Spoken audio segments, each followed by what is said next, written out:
Hi my friends, I want to tell you that this full story version has been already uploaded, link is in description below. This is first part, but if you want to watch full part free then link is below.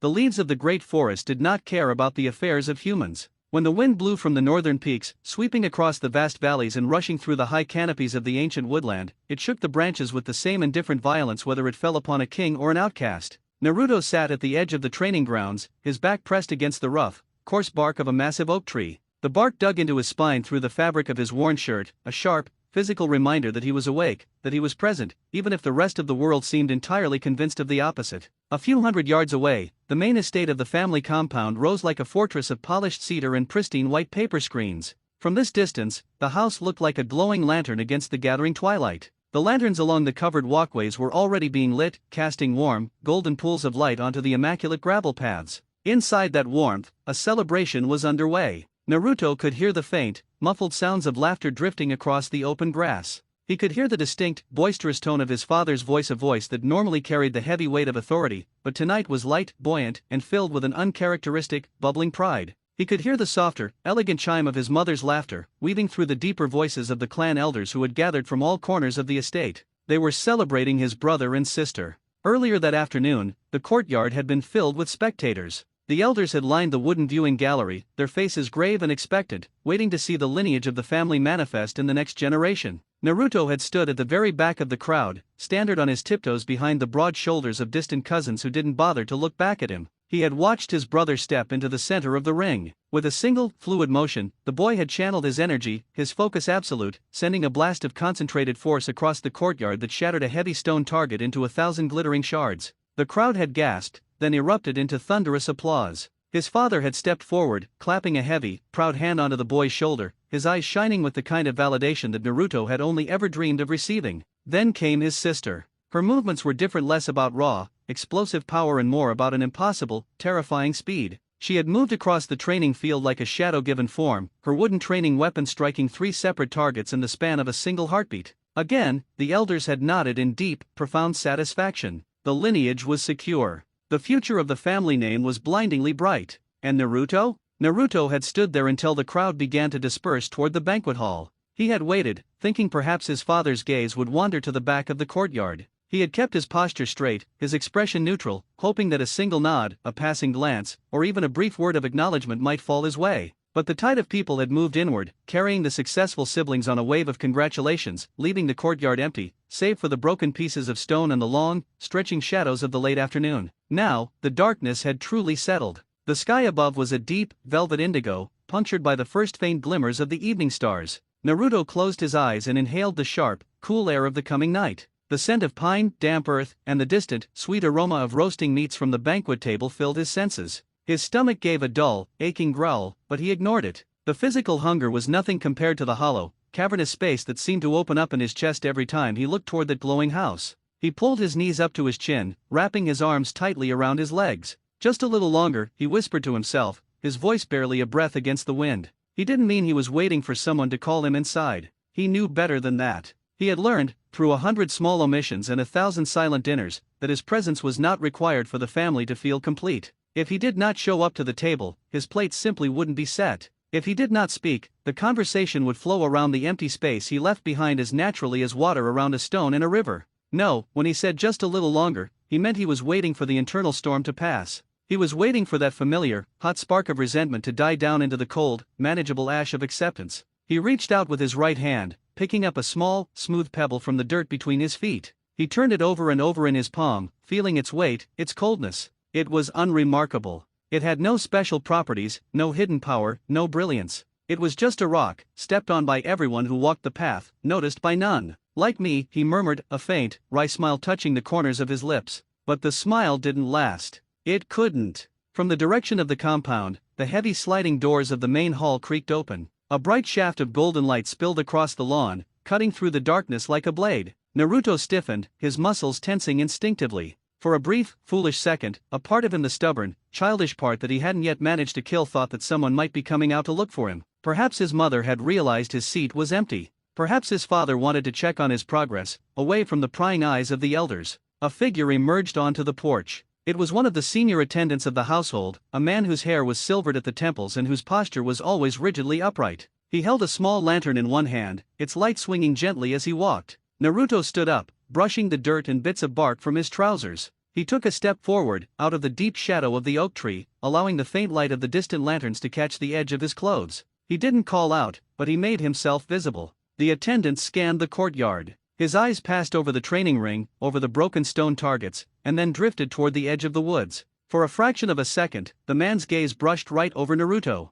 There was no pause, no spark of recognition. To the attendant, the edge of the forest was simply empty dark space. "Make sure the eastern gates are locked before the midnight watch," the attendant called back over his shoulder to someone inside the house. Then, he turned on his heel, stepped back inside, and slid the heavy door shut. The shaft of light vanished. The darkness rushed back in, thicker and heavier than before. Naruto stood perfectly still in the middle of the grass. The pebble was still clutched tightly in his fist, the sharp edges digging into his skin until it hurt. He welcomed the pain. It was sharp, clear, and real. It was better than the numb, floating feeling of being a ghost in his own home. He let his breath out slowly, watching the faint mist of his exhalation disappear into the night air. "They don't see you," he told himself, his voice dropping into a flat, even cadence. "They never have. Why do you keep expecting them to?" It was a question he had asked himself 1,000 times, and the answer was always the same, because it was hard to accept that the people who gave you life could look at you and see nothing. It was hard to understand how two children born of the same blood could be treated as the pillars of the clan's future, while the third was treated like dust that had settled in the corners of the room.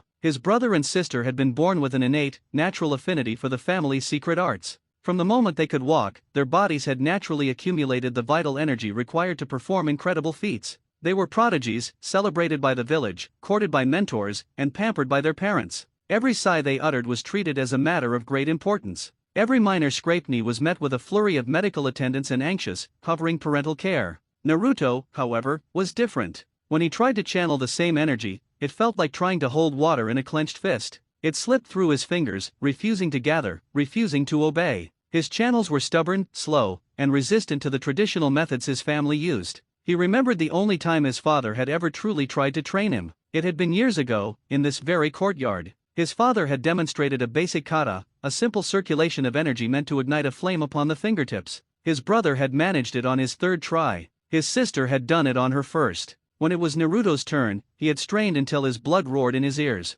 He had focused every ounce of his will, his face turning red, his muscles trembling with the sheer force of his effort. But nothing happened. Not a spark. Not a glimmer. His father had watched him for a long, silent minute. There had been no anger in his father's eyes, and that was what had broken Naruto's heart. Anger would have meant his father cared enough to be disappointed. Instead, there was only a cold, clinical assessment, followed by a soft, weary sigh. "Your foundation is too shallow, Naruto," his father had said, his voice completely devoid of emotion. "Do not waste your energy on things your body cannot support. Focus on your studies. Leave the martial path to your siblings." With those few words, his father had turned his back and walked away, moving toward the other side of the field where the two prodigies were already creating brilliant displays of light. From that day forward, his father never asked about his training again. His mother never checked his progress. He was allowed to exist, allowed to eat at the periphery of the table, and allowed to wear the clan colors, but he was effectively excised from the family's lineage. Naruto looked down at his hands.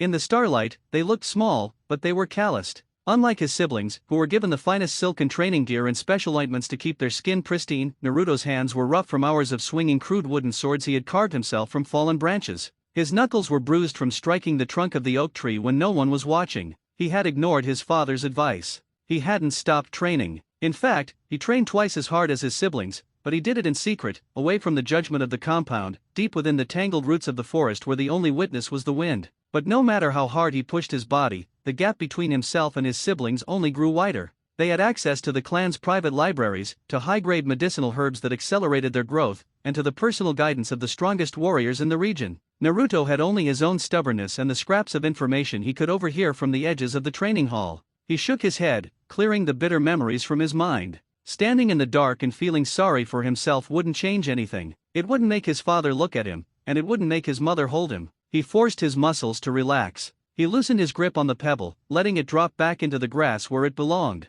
Then, he did what he always did when the weight of the house became too heavy to bear. He rearranged his face. He pulled the corners of his mouth upward, forcing the muscles into a wide, bright, and infectious smile. He practiced it in the darkness, ensuring the expression reached his eyes, crinkling them in that specific way that made him look completely carefree, completely oblivious to his own loneliness. It was his masterpiece. His siblings had their world-shaking techniques, but Naruto had his smile. It was a perfect illusion. As long as he smiled, no one would ask if he was hurting. As long as he laughed loudly enough, no one would notice the silence that followed him when he walked away. With the smile firmly locked into place, Naruto turned toward the main estate. He walked with a light, bouncy step, intentionally making noise on the gravel path so that anyone inside would hear him coming. He didn't want to look like he was sneaking around. He wanted to look like a happy, clumsy boy who had simply lost track of time playing in the woods. He reached the side entrance, the small, plain door used by servants and low-ranking members of the household. He slid it open, the old wooden frame giving a low, familiar groan.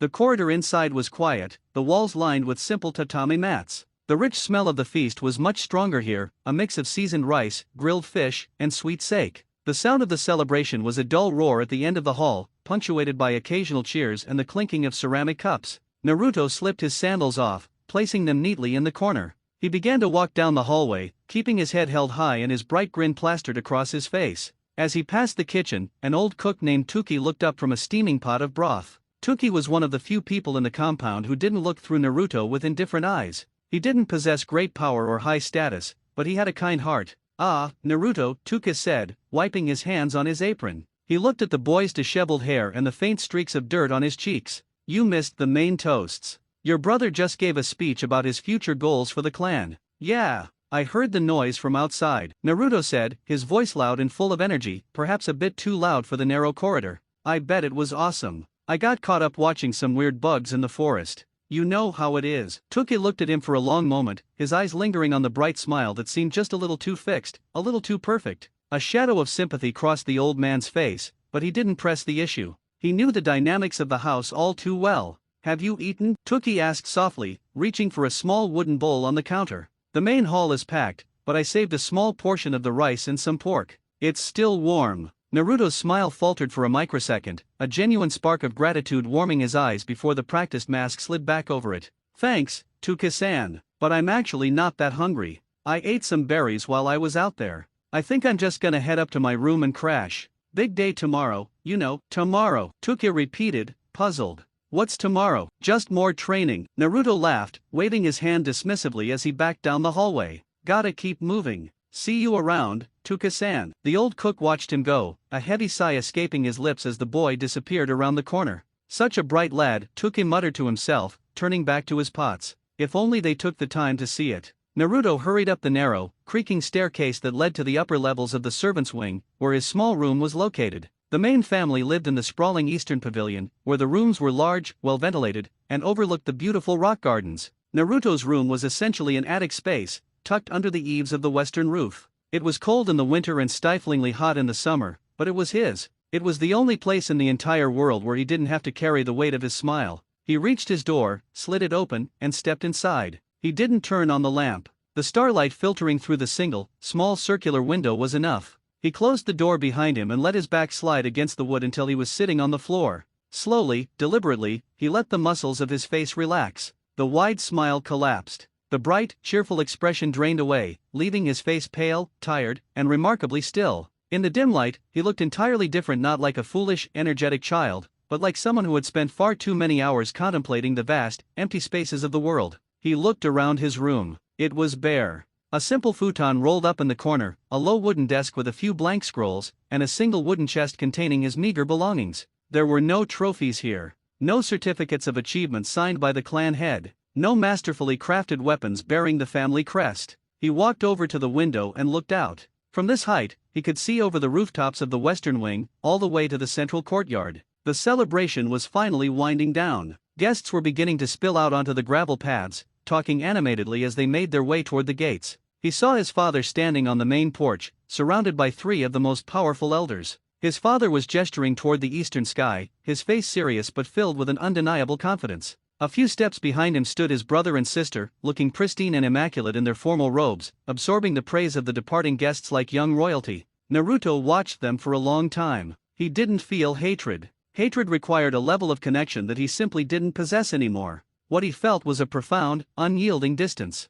It was as if he were looking at a completely different world, a stage play that he was watching from the highest, darkest gallery of the theater. They belonged to that world of light, praise, and expectations. He belonged to the dark. He belonged to the quiet forest. He turned away from the window, lying down on his unrolled futon without changing out of his dirt-stained clothes. He stared up at the dark wooden beams of the ceiling, listening to the distant, fading voices of his family's world. Tomorrow, he would wake up early, long before the sun rose and long before anyone else in the house was awake. He would slip out of the side door, run into the forest, and find his tree. He would strike it until his knuckles bled, and then he would strike it some more. He would search for a way to grow stronger, not to make them proud, and not to earn a seat at their table, but because he knew, deep down in the marrow of his bones, that a storm was coming, and when it arrived, no one would be standing beside him to hold the shield. He was entirely on his own. And as he finally closed his eyes, letting the heavy veil of sleep pull him under, Naruto realized that perhaps, in the grand scheme of things, that was his greatest strength. He expected nothing from anyone, which meant no one could ever truly break him. With that quiet, dangerous thought lingering in his mind, he let the darkness take him. The morning sun did not bring warmth into the small attic room. It came as a thin, gray line of light that cut across the floorboards, showing the dust floating in the air. Long before the first rooster crowed in the village down the hill, Naruto was already awake. He did not lie in bed waiting for a pleasant voice to call his name. He knew that voice would never come. He sat up, pulled on his simple, faded trousers, and tied his worn shoes. His joints felt stiff from the cold night air, but he did not complain. He moved silently down the narrow wooden stairs. The main house was completely quiet. The great banquet hall, which had been so full of laughter and light the night before, was now dark and empty. The smell of cold grease and stale steak hung heavy in the air. Naruto walked past the closed sliding doors of his parents' quarters, holding his breath so his footsteps would not make the old wood creak. He did not want to disturb them. He knew that if he woke his father early, he would only see a face full of annoyance. Outside, the grass was wet with heavy dew. The cold moisture soaked through the thin fabric of his shoes within a few steps, but Naruto did not care. He had a plan today. It was a simple plan, born from the tiny spark of hope that he could never completely put out, no matter how hard he tried. Yesterday had been his siblings' day. Today, he thought, could be different. He had been practicing a new movement for weeks. It was not a grand technique that used massive amounts of internal energy like the ones his brother used, but it was a movement that required perfect balance and great physical effort. He had practiced it until his legs shook and his shins were black and blue from falling against the logs. If he could show his father that he was working hard, that he was making progress in his own way, maybe his father would offer a single word of praise. Just one word would be enough to fill the empty space in his chest. He went to the storage shed and fetched a heavy wooden bucket. He filled it to the brim with cold water from the well, his arms straining against the weight. Then, using only one hand, he lifted the bucket high above his head and began to walk across the slippery grass of the training grounds. This was an exercise he had seen some of the older guards do to build their core strength. He wanted to show his father that he possessed the same discipline. By the time the sun had fully climbed over the eastern mountains, turning the gray sky into a bright, clear blue, the rest of the household began to stir. Naruto's heart began to beat faster against his ribs. His arm was numb, his shoulder burned with a deep, throbbing ache, and water had spilled all over his clothes, making him shiver in the morning breeze. But he did not lower the bucket. He kept his stance firm, his eyes fixed on the main porch of the estate. The heavy sliding door opened. His father stepped out, wearing a long, immaculate dark robe. The man took a deep breath of the morning air, his expression calm and serious. Naruto tightened his grip on the wooden handle of the bucket. He forced his shaking legs to stand perfectly still. He wanted his father to see him like this, focused, determined, and enduring the pain without a single word of complaint. "Father," Naruto called out. His voice was a little rough from the morning cold, but he managed to force that big, bright smile onto his face. "Look, I've been holding this bucket for 2 hours without dropping it once. My balance is getting much better." His father paused on the steps. His sharp eyes turned toward Naruto. For a second, a tiny flash of hope flared in Naruto's mind. He braced himself for the words he wanted so desperately to hear.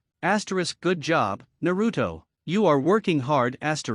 Instead, his father's gaze shifted past Naruto, looking toward the eastern side of the field. At that exact moment, Naruto's brother stepped onto the grass. The brother did not carry a heavy bucket. He did not look tired or wet. He simply raised his hand, took a deep breath, and channeled his internal energy. With a short, sharp shout, a gust of wind exploded from his palm, cutting a clean line through the grass and knocking over a heavy training post 50 yards away. His father's face instantly changed. The cold, distant expression vanished, replaced by a proud, bright smile. "Excellent control," his father called out to the brother, completely ignoring Naruto. "Your energy is flowing much smoother than it did last week. Come inside, your mother has prepared the morning meal. We need to discuss your advanced lessons for the afternoon." The brother nodded proudly and walked toward the porch. As he passed Naruto, he did not even look at him. To the brother, Naruto was just a strange boy standing in the mud with a bucket of water. His father turned to follow the brother inside, but stopped for a brief second. He looked back at Naruto, his eyes sweeping over the boy's wet clothes and trembling arm. There was no anger in his eyes,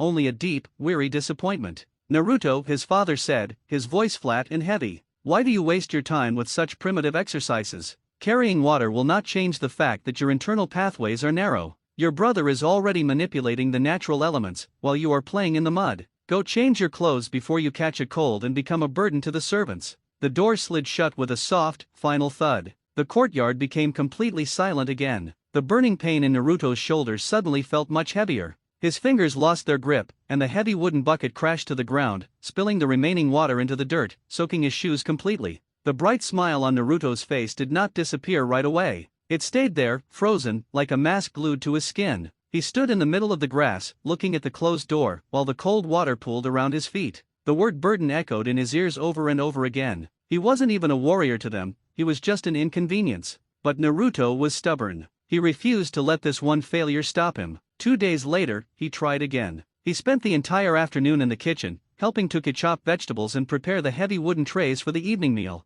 He learned how to mix the spices just right, working until his eyes watered from the strong onions and his fingers were nicked by the sharp knife. He noticed that his mother had been looking pale and tired lately, and he wanted to do something nice for her. He thought that if he could bring her a bowl of perfect soup, made entirely by his own hands, she might smile at him the way she smiled at his sister. When the sun began to set, Naruto carefully poured the hot, fragrant broth into a beautiful ceramic bowl. He placed it on a small wooden tray and walked toward his mother's private sitting room. He walked slowly, balancing the tray with extreme care so not a single drop would spill. He reached the sliding door and knocked softly. "Mother? It's Naruto. I made some special soup for you. Come in," her voice called out, sounding soft and weary. Naruto pushed the door open with his elbow and stepped inside. The room was warm, filled with the sweet scent of burning incense. His mother was resting against a pile of soft silk pillows. His sister was sitting on the floor beside her, holding a small embroidery frame. "Look, Mother," Naruto said, his smile wide and eager as he set the tray down on the low table near her bed.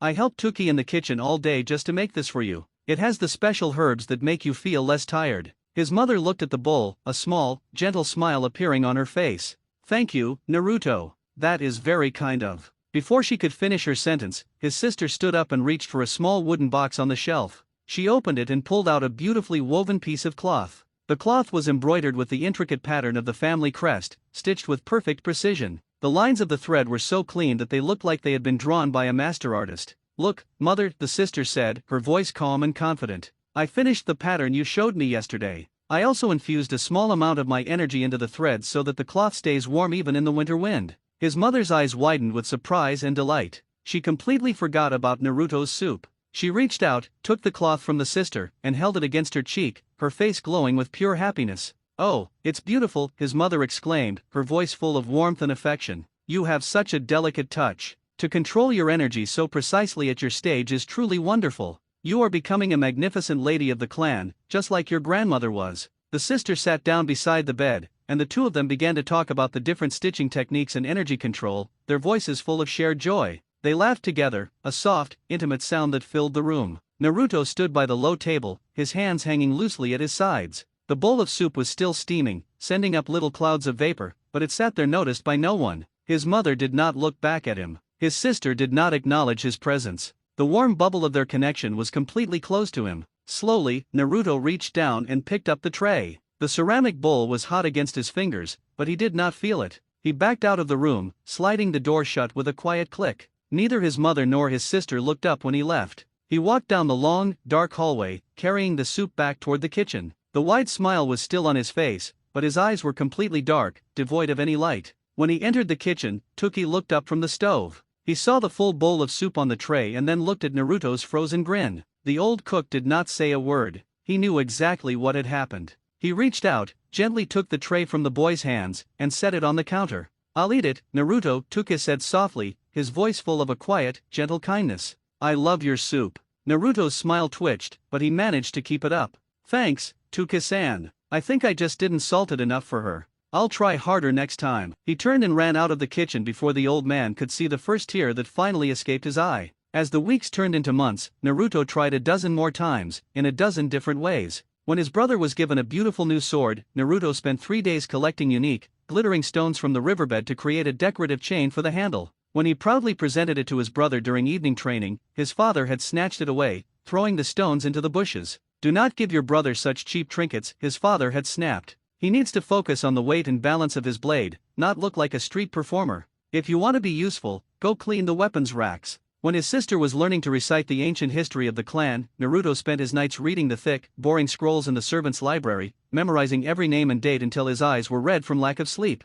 The next morning, when the family was gathered for breakfast, he eagerly began to recite the lineage of the first clan leaders, hoping to show that he was intelligent and dedicated. His father had stopped eating, setting his wooden chopsticks down with a sharp click that made everyone freeze. "Your siblings are learning those histories so they can understand the political alliances they will form in the future," his father said, his voice cold and cutting. "You are simply repeating words like a parrot. Knowing the past is useless if you do not have the strength to protect the present. Silence yourself and eat your food." Every attempt ended the same way. Every spark of effort he showed was always measured against the great achievements of his brother and sister. If Naruto ran 10 miles, his father would point out that his brother had run 20 while carrying heavy weights. If Naruto learned to write a perfect kanji, his mother would praise his sister for writing an entire poem with infused energy. They did not see Naruto as an individual human being who was trying his best. They saw him only as a flawed copy of his siblings, a broken tool that could never be used to build the family's glory. A slow, deep change began to happen inside Naruto. It did not happen overnight, but rather like the slow wearing away of a stone by a steady drip of cold water.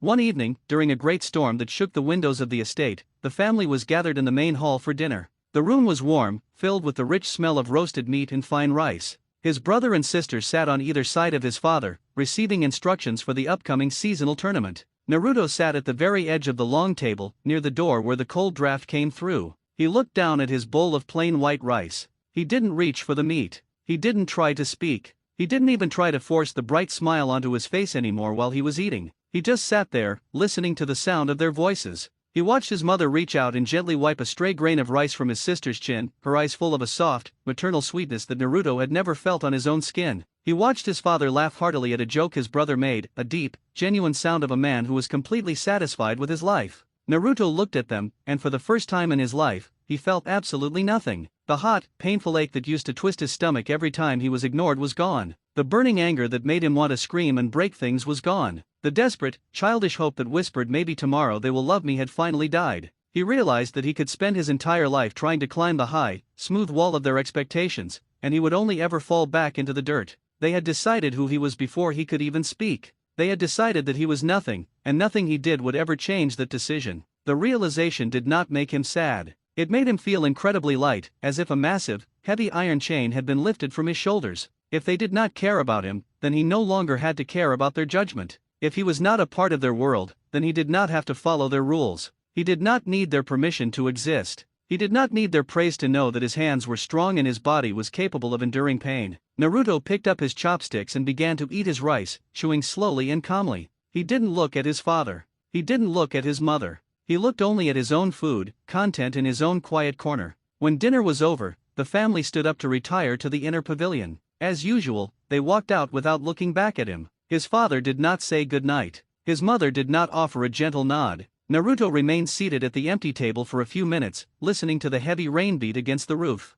Then, he stood up, picked up his empty bowl, and walked toward the kitchen to wash it himself. As he walked down the dark corridor, he looked out the window at the great forest that surrounded the compound. The trees were twisting and turning in the violent wind, their branches wild and free in the dark storm. They didn't ask for permission to grow. They didn't care if anyone praised their height. They just stood firm against the wind, relying on their own deep roots. Naruto smiled. It was not the big, fake, bright grin he used to trick the world. It was a small, quiet, and genuine smile that touched only the corners of his mouth. It was a smile of a boy who had finally given up on expecting kindness from others, and had decided, from that moment on, to find it within himself. Hi my friends, I want to tell you that this full story version has been already uploaded, link is in description below. This is first part, but if you want to watch full part free then link is below. The great forest became Naruto's true home. The massive estate of his family, with its polished wooden floors, glowing lanterns, and distant voices, felt more like a cage than a shelter. In the woods, there were no cold looks. The trees did not look at him with disappointment, and the stones did not compare him to his successful brother or his brilliant sister. The forest was simply there, wild, silent, and honest. Every single morning, before the pale light of dawn could even touch the high peaks of the mountains, Naruto slipped out of the servant's door. He did not leave a note. He did not tell Tuki or anyone else where he was going. He walked past the quiet training rings where his siblings would later practice their grand arts, and he stepped straight into the thick shadows of the trees. He walked deep into the woodland, past the trails used by the village woodcutters, until the undergrowth grew thick and the only sounds were the chattering of birds and the rustle of small animals in the brush. He had found a small, hidden clearing surrounded by massive, ancient oaks whose thick roots twisted out of the earth like sleeping dragons. This was his sanctuary. Naruto began his routine without delay. He had given up on the family's complicated methods of circulating internal energy. He knew his pathways were different, stubborn, and blocked to their ways. So, he focused entirely on what he could control: his own flesh, his own bones, and his own willpower. He ran. He ran in wide circles around the clearing, lifting his knees high, pushing his feet into the damp soil until his lungs burned like hot coals. When his legs grew heavy and felt like blocks of solid stone, he did not stop. He forced himself to run faster, counting his steps in his mind. Asterisk 1, 2, 3, 4. Keep moving, asterisk. When he could no longer run, he dropped to the ground and pushed himself up using only his fingertips. The sharp pebbles in the dirt dug into his skin, drawing tiny beads of dark red blood, but he kept his back straight and lowered his chest to the earth over and over again. He did not look for a mentor to tell him if his form was correct. He listened to his own body. He felt the pull of his muscles, the heavy thumping of his heart, and the steady rhythm of his breath. He was learning to understand himself from the inside out. After the physical exercises, Naruto walked over to a massive oak tree. The bark was thick, rough, and deeply grooved. He stood before it, took a deep, steady breath, and struck the trunk with his bare fist. Thud! The sound was dull and heavy. A sharp spike of pain shot up his wrist and into his forearm. Naruto did not pull back. He pulled his fist back and struck the tree again. Thud! He struck the rough wood with his left hand, then his right, setting up a slow, deliberate rhythm. His knuckles quickly turned red, then bruised, and finally the skin broke, leaving small smears of blood on the coarse bark. He did not use bandages. He did not apply the soothing medical ointments that his mother always provided for his siblings. He let the blood dry in the cool wind. He let the pain wash over him until it became a familiar friend, a reminder that he was growing harder, tougher, and more resilient every single day. As the sun climbed high into the sky, filtering down through the thick canopy in long, dusty beams of golden light, Naruto took a short break. He sat on a mossy log, pulled a small piece of dry, stale bread from his pocket, and chewed it slowly. It was a meager meal,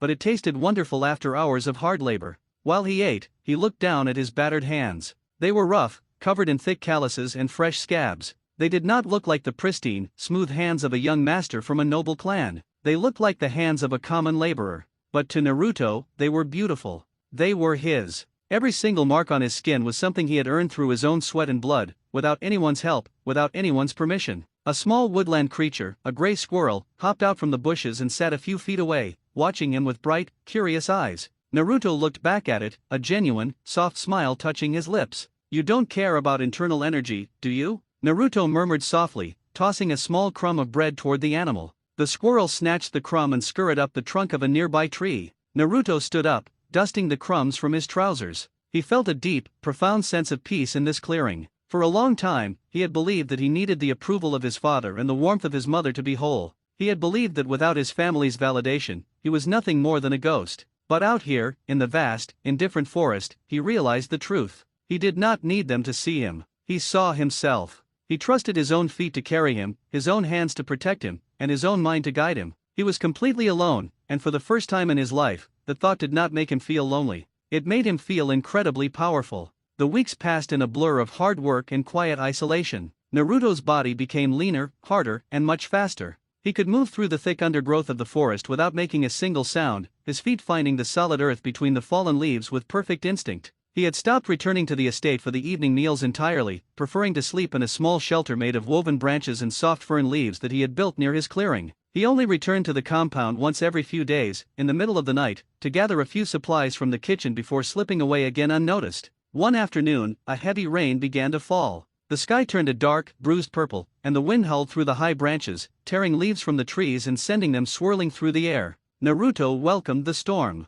He stood in the middle of his clearing, allowing the cold rain to drench his clothes and wash the dirt and sweat from his skin. He decided to explore a section of the forest he had never visited before, a steep, rocky ridge that rose up toward the base of the northern mountains. The terrain here was difficult, filled with jagged boulders, slippery mud, and thick briars that tore at his clothes. But Naruto moved with confidence. He trusted his balance. He trusted the strength in his legs to leap across the deep gaps between the rocks. As he climbed higher up the ridge, the wind became so fierce that it forced him to lean forward, his hands grasping at the wet rocks for support. He wiped the rainwater from his eyes and looked up. High on the cliff face, half hidden behind a thick curtain of twisting, thorny vines, he noticed a dark, yawning opening in the stone. It was a cave. Curiosity flared within him. It was a deep, natural urge to see what lay hidden in the places where no one else dared to go. He pulled a small, sharp knife from his belt, a simple tool he had found in the forest, and began to hack away at the thick vines blocking the entrance. The thorns scratched his arms, but he ignored the sting, pushing his way through the barrier until he stepped into the dry, quiet interior of the cave. The sudden silence was striking. The howling of the wind and the pounding of the rain instantly became a distant, muffled echo. The air inside the cave was cool, still, and smelled faintly of ancient dust and dry earth. Naruto walked deeper into the darkness. The floor of the cave was smooth, almost as if it had been carved by human hands a very long time ago, though the stone was now cracked and covered in layers of dirt. He kept one hand against the rough wall, guiding himself as the natural light from the entrance began to fade. After walking for several minutes, the narrow passageway suddenly opened up into a massive, circular cavern. The ceiling was so high that it was completely lost in the shadows above. But what caught Naruto's attention was not the size of the room. It was a strange, faint light emitting from the very center of the space. He walked closer, his footsteps echoing softly in the vast cavern. Rising out of the stone floor was a massive structure. It looked like a giant archway, or a gate, built from a dark, heavy material that looked like a mixture of iron and polished stone. But it was completely ruined. The top of the arch was broken, with heavy fragments lying shattered on the ground around the base.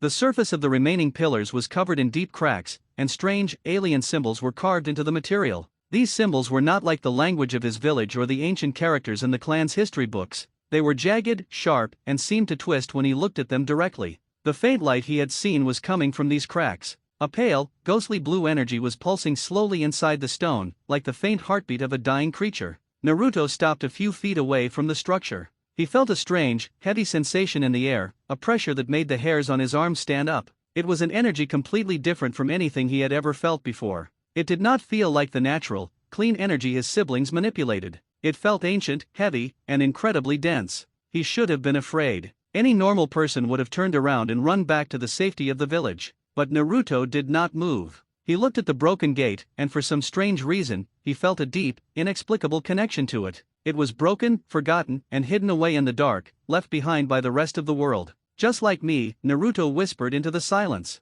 Slowly, deliberately, he stepped closer. He reached out his right hand, his battered, calloused fingers extending toward the rough surface of the nearest pillar. He did not hesitate. He did not look over his shoulder for guidance. He trusted his instinct. The moment his fingertips made contact with the cold, dark material, the cavern completely changed. A sudden, violent jolt of energy shot through Naruto's hand, rushing up his arm and straight into his chest. It did not feel like fire or ice, it felt like a massive, invisible wave of pure pressure that knocked the breath right out of his lungs. The pale blue light inside the cracks suddenly flared into a blinding, brilliant radiance. The strange symbols carved into the stone began to glow with a fierce, burning light, spinning and twisting along the surface of the pillars. The heavy fragments of the broken archway lying on the floor began to vibrate, hovering a few inches into the air as the entire cavern began to shake violently. Naruto tried to pull his hand away, but he couldn't. His fingers were stuck to the stone as if held by a powerful magnet. The energy from the gate was pouring into his body, rushing through his narrow, stubborn pathways. It was a painful, tearing sensation, but Naruto did not scream. He clenched his teeth, his muscles locking tight as he forced himself to endure the raw power flooding his system.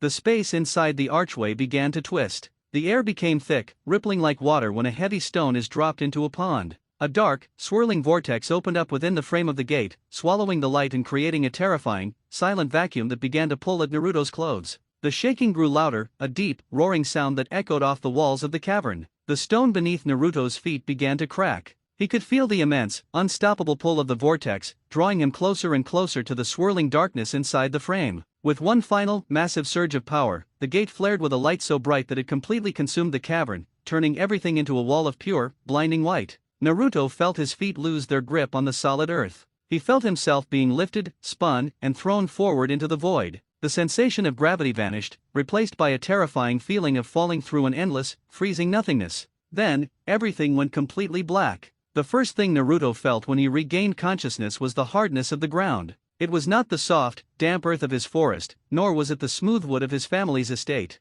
It was cold, rough, and felt like shattered stone mixed with coarse sand. He opened his eyes, but his vision was blurry and unfocused. His head throbbed with a terrible, pounding ache, and every muscle in his body felt as if it had been pulled and stretched to its absolute limit. He groaned softly, rolling onto his side and pushing himself up onto his hands and knees. He took a deep breath, but the air was not fresh and clean. It tasted flat, metallic, and carried a strange, foul scent that smelled faintly of rotten wood and stagnant water. As his eyes adjusted, the blurriness faded, and Naruto looked around. The sight that met his eyes froze him completely. He was no longer in the cave. He was no longer in the forest. He was standing in the middle of a vast, ruined city that stretched out as far as his eyes could see under a pale, sickly gray sky. There was no sun, only a dim, oppressive light that cast no distinct shadows. All around him rose the skeletons of giant buildings. They were built from materials Naruto had never seen before: massive blocks of gray concrete, twisted iron beams that reached toward the sky like the broken ribs of a giant beast, and shards of dark, shattered glass littering the ground.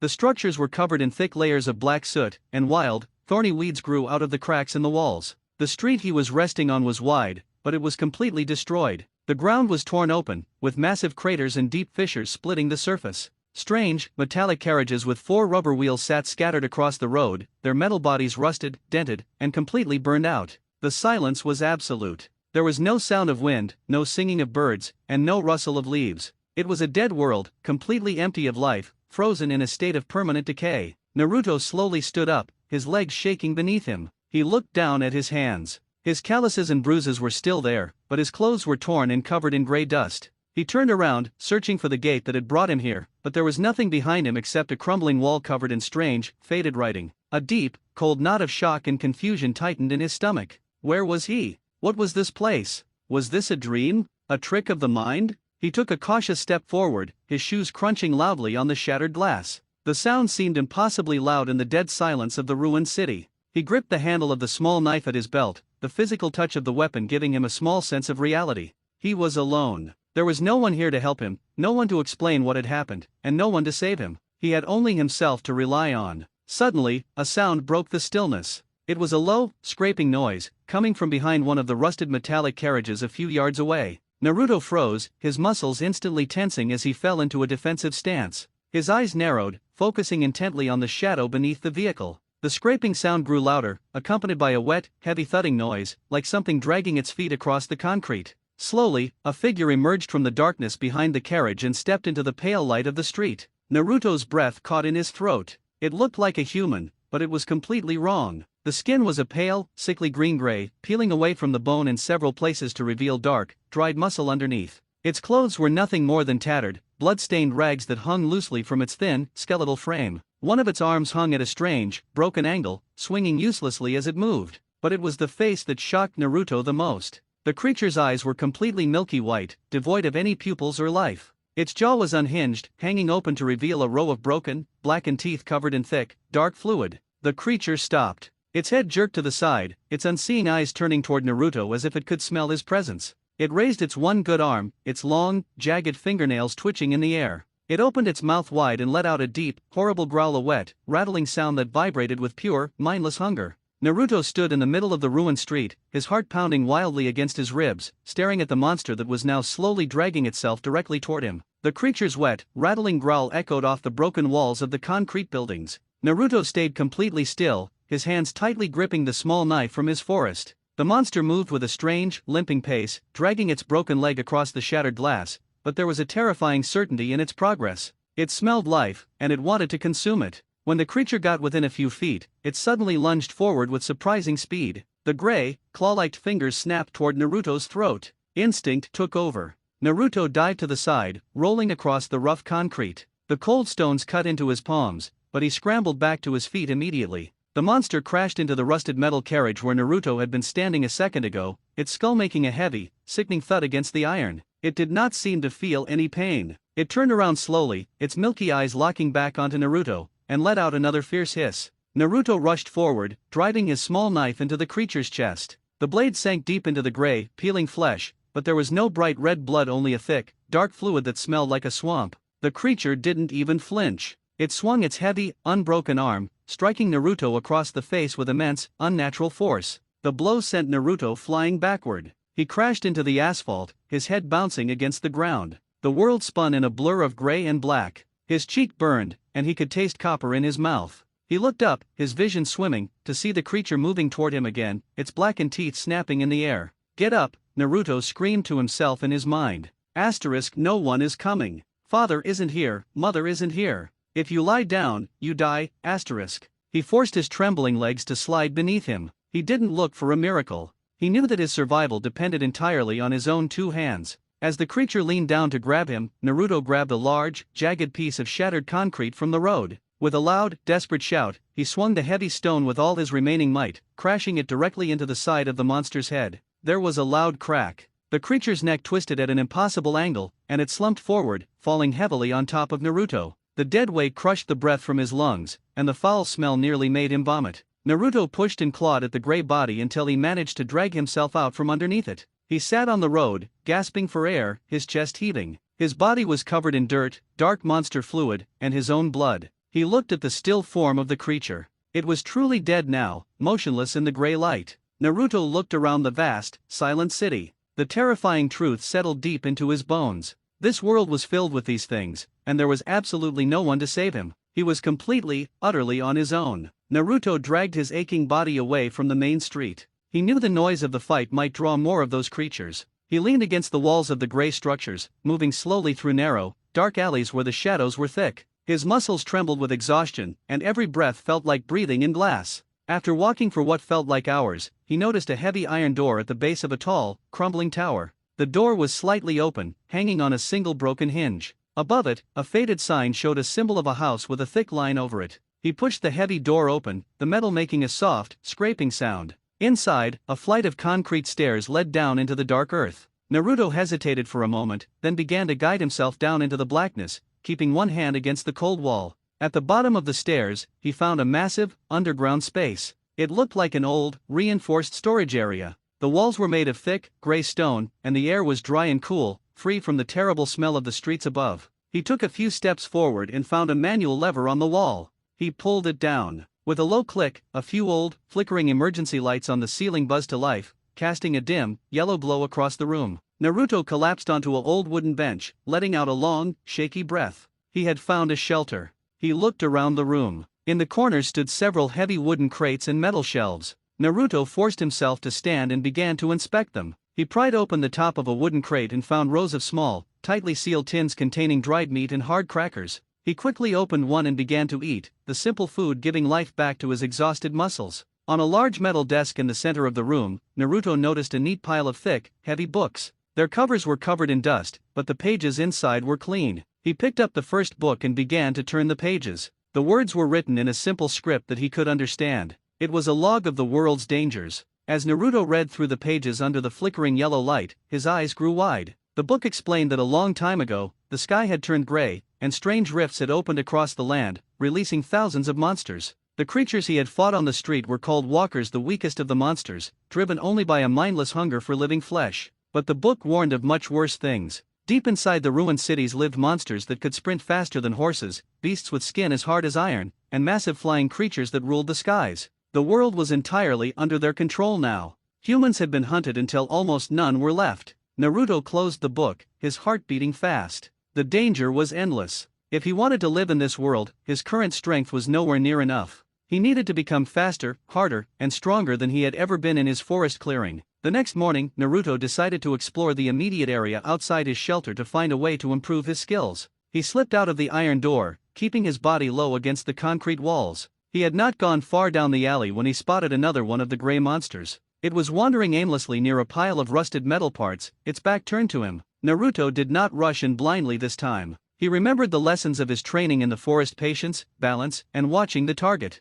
He moved without making a sound, his feet finding the clear spots on the pavement between the broken glass. When he was just 2 steps away, Naruto lunged forward, using the full weight of his body to drive his knife into the back of the creature's neck, right between the bones. The monster gave a short, muffled gasp and collapsed into the dirt, its body twitching twice before becoming completely still. Naruto pulled his knife out, wiping the dark fluid on the grass that grew through the cracks. As he looked down at the fallen monster, he noticed something strange happening. The gray flesh of the creature began to dissolve, turning into a fine, black ash that the wind quickly carried away. But in the center of the ash, resting on the cold ground, was a small, glowing object. Naruto knelt down. It was a tiny crystal, no bigger than a pebble from his river back home. It glowed with a soft, pale blue light that pulsed gently in the dim day. He felt a strange attraction to it, similar to the feeling he had when he touched the great gate in the cave. He hesitated for a second, then reached out his calloused index finger and touched the smooth surface of the crystal. The moment his skin made contact, the crystal instantly dissolved into a liquid light, rushing into his fingertip and up his arm.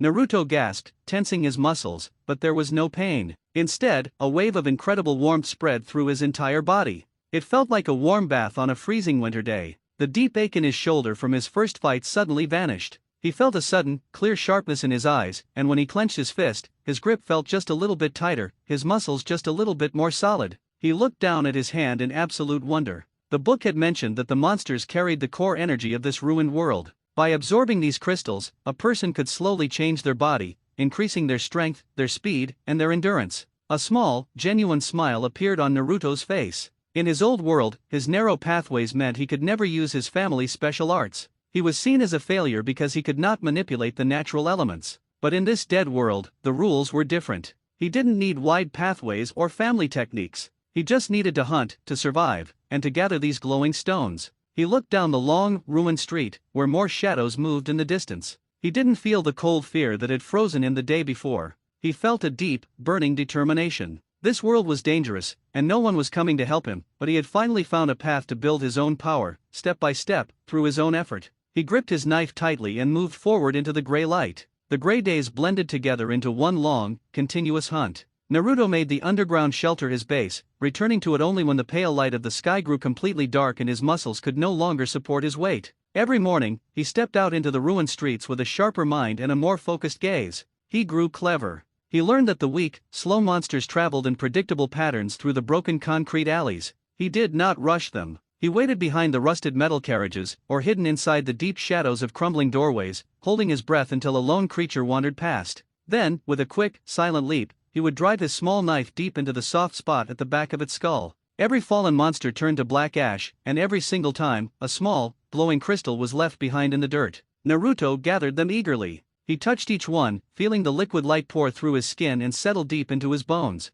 The changes in his body were slow but steady. The thin, lanky frame he had brought from his family's estate began to change. His shoulders grew broader, his chest hardened, and the muscles in his legs became like coiled springs. When he ran across the shattered glass, he no longer panted for breath. When he struck a stray piece of concrete out of frustration, the stone cracked, but his hand felt no pain at all. He could see further into the gray mist, and he could hear the faint, wet scraping of distant monsters long before they ever reached his alley. He was building a foundation that was entirely his own, away from the judgment of those who had discarded him. One afternoon, while tracking a lone creature near a grand, collapsed building made of dark stone, Naruto heard a sound that was completely different from the mindless growls of the monsters. It was a sharp, human cry of fear, followed by the clattering of metal against concrete. Naruto paused, his body melting into the shadow of a broken pillar. He looked toward the source of the noise. 100 yards away, 3 people were backing down a narrow street. They wore tattered, heavy gray coats covered in dust, and their faces were pale with exhaustion. 2 men and a woman were holding crude wooden spears tipped with sharp metal shards, trying desperately to keep a small pack of 4 monsters at bay. The monsters were snapping their blackened teeth, moving in a circle to trap the trio against a dead-end wall. The people were tired, their arms were shaking, and their movements were slow and heavy. They were about to be overwhelmed. Naruto did not hesitate. He did not think about his family, or how they had called him a burden. He only knew that these people were fighting to stay alive, just like he was. He lunged out of the shadows, his feet making no sound on the pavement. He reached the first monster before it could swing its arm, driving his knife straight through its eye socket. The creature instantly collapsed into ash. Before the other 3 could react, Naruto spun, using his new leg strength to deliver a massive kick to the midsection of the second monster. The force of the blow sent the creature flying across the street, crashing into a stone wall where it shattered into dust. The remaining 2 monsters turned toward this new threat, but Naruto was simply too fast for them now. He ducked beneath a wild swing, sliced the back of one monster's leg to bring it to its knees, and finished it with a quick strike. The final creature tried to retreat, but Naruto chased it down within 2 strides, ending its existence with a clean thrust. 4 small blue crystals bounced on the concrete. Naruto did not pick them up. He turned toward the 3 strangers, his knife held loosely at his side, his face neutral. The strangers stared at him in absolute shock. They looked at the black ash scattering in the wind, then at Naruto's calm expression, and then at each other. The older man in the center dropped his spear slightly, his breath coming in ragged gasps. You killed them all alone," the man whispered, his eyes wide with wonder. And you are so fast. Naruto let a small, genuine smile touch his lips. They were weak ones. Are you hurt? The woman shook her head, wiping sweat and dirt from her forehead. No, but we would have been dead without you. We have never seen anyone move like that without a large group to support them. Where is your camp? I don't have a camp, Naruto said simply. Just an old room underground. The three survivors looked at each other again. The older man stepped forward, extending a rough, calloused hand. My name is Taro. This is Ken and Rin. We belong to a small group hiding in the old tunnels beneath the market square. You saved our lives. Please, come with us. It is not safe to stand in the open streets. Naruto looked at Taro's hand, then into his honest, tired eyes. For the first time since he had entered this ruined world, he felt a spark of human connection that did not carry the weight of expectations or comparison. He nodded slowly. Lead the way. The survivor camp was hidden deep inside a massive network of underground tunnels, far larger than Naruto's small shelter. It was dark, lit only by a few scattered oil lamps, but it was alive. A few dozen people lived here, resting on simple blankets spread across the concrete floors. There were no grand banquets or luxury items, but there was a quiet, shared resilience. Naruto stayed with the group for several weeks. He helped them by clearing the monsters that wandered too close to their hidden entrance, using his immense speed and strength to protect the perimeter.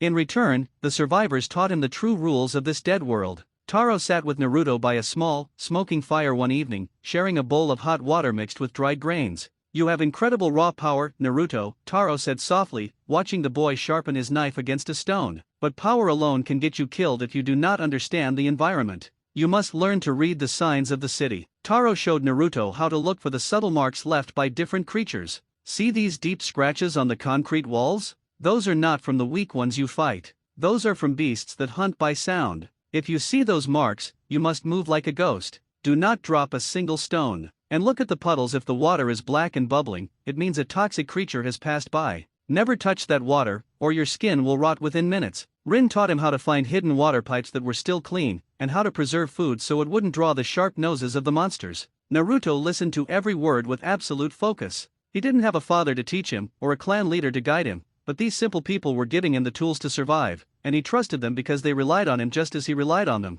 He was learning that true strength was not just about internal energy, it was about knowledge, patience, and adaptability. One night, the camp was quiet, and most of the survivors were asleep. Naruto stood near the entrance of the main tunnel, his sharp eyes scanning the dark corridor. Taro walked up beside him, holding a ragged piece of thick paper that looked like a crude map of the entire region. You are getting stronger every day, Naruto, Taro said, his voice dropping to a serious, heavy whisper. I see you gathering the crystals. I know what you are doing. You are changing your body. Naruto looked down at his hands, which now possessed a faint, healthy glow even in the dark. It is the only way to get strong enough to survive. Taro let out a long, weary sigh and unrolled the map on a flat crate. Then you need to understand the true shape of this world. The weak creatures you hunt are nothing more than the stray leaves of a massive, dark forest. This city, and every region beyond it, is completely ruled by things you cannot even imagine. Taro pointed his rough finger to a large, circled area on the northern section of the map, where the drawings of the buildings were thick and dense.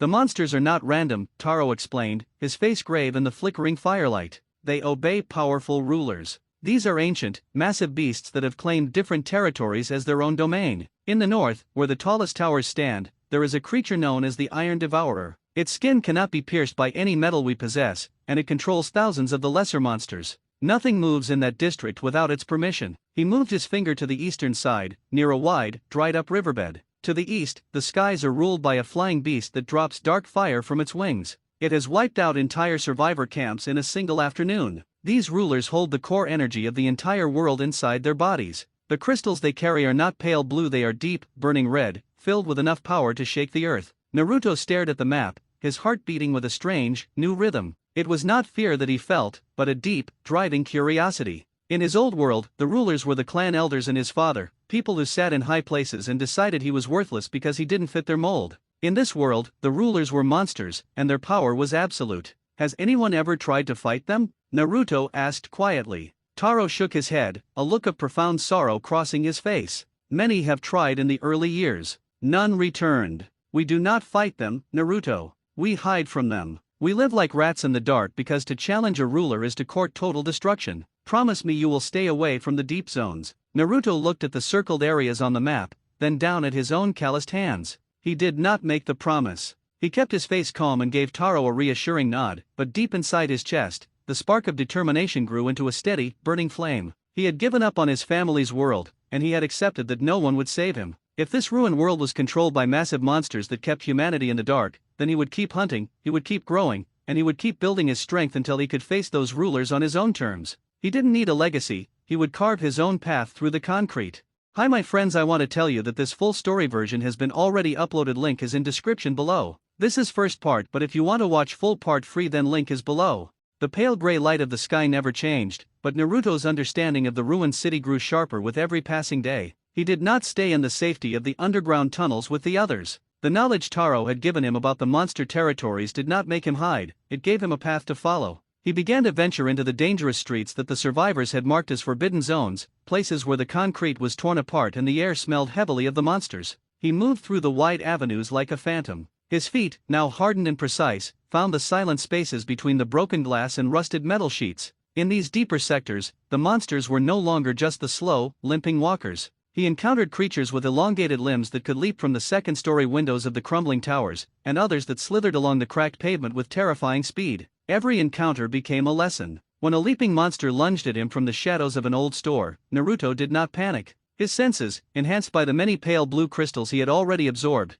picked up the faint scraping of its claws against the concrete a fraction of a second before it jumped. He stepped aside with a fluid, easy motion that required almost no effort, allowing the beast to crash headfirst into the asphalt. Before it could recover, his knife found the soft spot at the base of its neck. With every battle, the world seemed to move a little slower around him. He could hear the heavy thumping of a monster's heart from dozens of yards away. He could smell the sour, metallic scent of their fluids before they even turned the corner of an alley. His body reacted to danger before his mind could even process the thought. He was no longer just surviving, he was clearing the streets, reclaiming small patches of the dead world through his own unyielding labor. During one of his deep excursions into a collapsed plaza, Naruto noticed a strange, dark opening that led into the basement of a grand, shattered structure. The walls were lined with the remains of massive beasts that had long since turned to dust, but tucked away in the furthest corner, something caught his eye. It was a bundle of dark, flexible material, resting inside a broken stone chest. He walked over and picked it up. It did not feel like cloth, and it did not feel like metal. It was made from the treated scales and hides of a rare, powerful monster that had died long ago. The material was pitch black, catching the dim gray light of the sky with a faint, iridescent sheen. As soon as Naruto lifted the heavy bundle against his chest, a strange thing happened. The dark material seemed to come alive. It rippled like water in his hands, expanding and contracting on its own. He hesitated for a moment, remembering his old family home where special gear was only given to his brother and sister, custom-made by the finest craftsmen of the clan to fit their bodies perfectly. He had always been given the oversized, hand-me-down rags that tripped him up during movement. Naruto pulled the dark material over his shoulders. The moment it touched his skin, the armor contracted. It wrapped itself tightly around his torso, his arms, and his legs, shifting its shape smoothly to match the exact contours of his lean, muscular frame. It did not restrict his movement at all, it felt as light as a second skin, yet when he struck his own chest, the material hardened instantly into a solid, protective barrier that absorbed the full force of the blow. He smiled a real, quiet smile.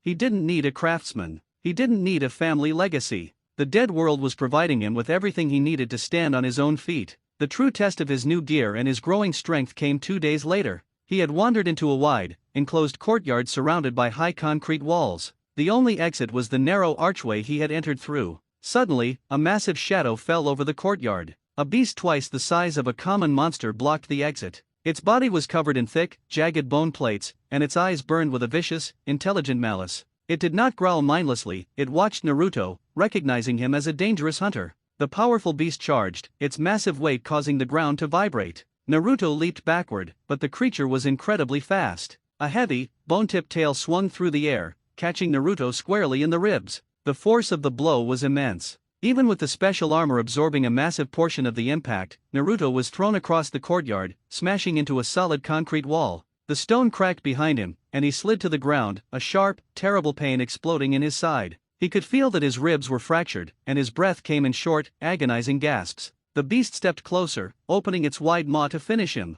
Naruto pressed his back against the wall, his vision blurring. The old, familiar feelings of helplessness tried to creep back into his mind. "This is where you fail," the distant voices of his past seemed to whisper.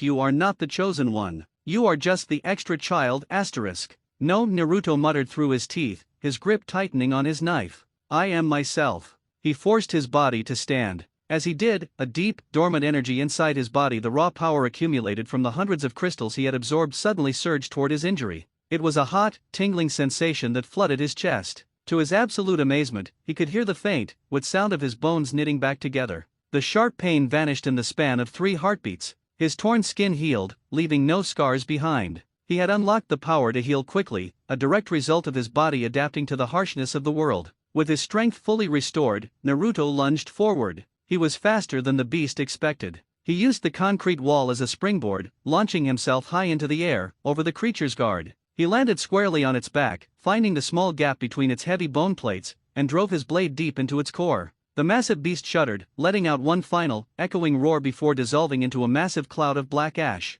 A large, deep blue crystal fell to the earth, glowing with a light that was almost purple. Naruto picked it up and absorbed it, feeling his internal power reach a completely new level. His joy did not last long. As he stepped out of the courtyard and looked toward the direction of the market square, a deep, terrible sound vibrated through the entire city. It was not the growl of a single monster. It was the collective, deafening roar of thousands of voices. Naruto sprinted back toward the survivor camp, his new speed allowing him to blur past the buildings. When he arrived at the entrance of the old tunnels, his worst fears were confirmed. A massive army of monsters was pouring out from the northern ruins, moving like a tidal wave of gray flesh and blackened teeth. They had finally tracked the scent of the living group. The weak walkers, the fast runners, and the heavy bone-plated beasts were all moving together, crushing everything in their path. Inside the tunnels, panic had taken over. Women were crying, children were clinging to their parents, and Taro and Ken were standing near the entrance with their crude wooden spears, their faces pale with the absolute certainty of death. "There are too many," Ken shouted, his voice shaking. "We cannot hold them.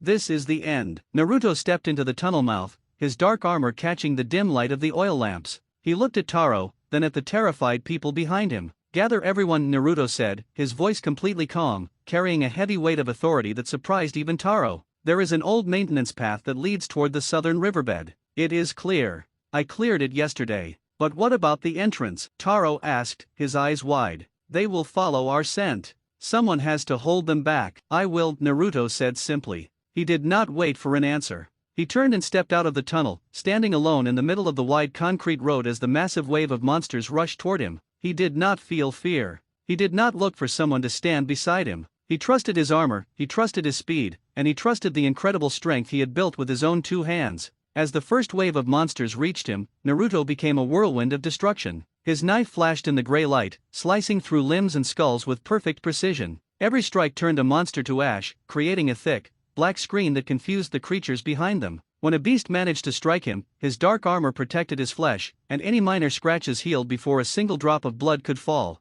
He stood like a solid rock against the gray tide, fighting for hours, refusing to yield a single inch of the road. He could hear the distant, hurried footsteps of the survivors escaping through the southern path, their voices fading into the distance as they reached safety. Only when the last of the survivors had cleared the tunnels did Naruto finally begin to fall back. He did not run in fear, he moved with calculated precision, leading the remaining monsters away from the escape route, drawing them deep into the labyrinth of the ruined city where his superior speed and senses gave him the ultimate advantage. He had saved them all, not because he was told to by a family elder, but because he chose to, standing as a true protector in a world that had forgotten the meaning of light. The black ash from the fallen monster army hung thick in the air, drifting through the jagged ruins of the concrete streets like soot from a massive fire. Naruto did not look back at the southern path where Taro and the rest of the survivors were escaping. He could hear their hurried, distant footsteps fading into the silence of the far riverbed. They were safe for now, but the gray tide behind him was far from over. He stood in the center of a wide, ruined intersection. His breathing was steady, his chest rising and falling in a slow, rhythmic pattern. The special dark armor wrapped around his torso rippled slightly, its surface covered in long, shallow scratches from the claws of the beasts he had just slain, but the material was already smoothing itself out, adjusting back to his frame.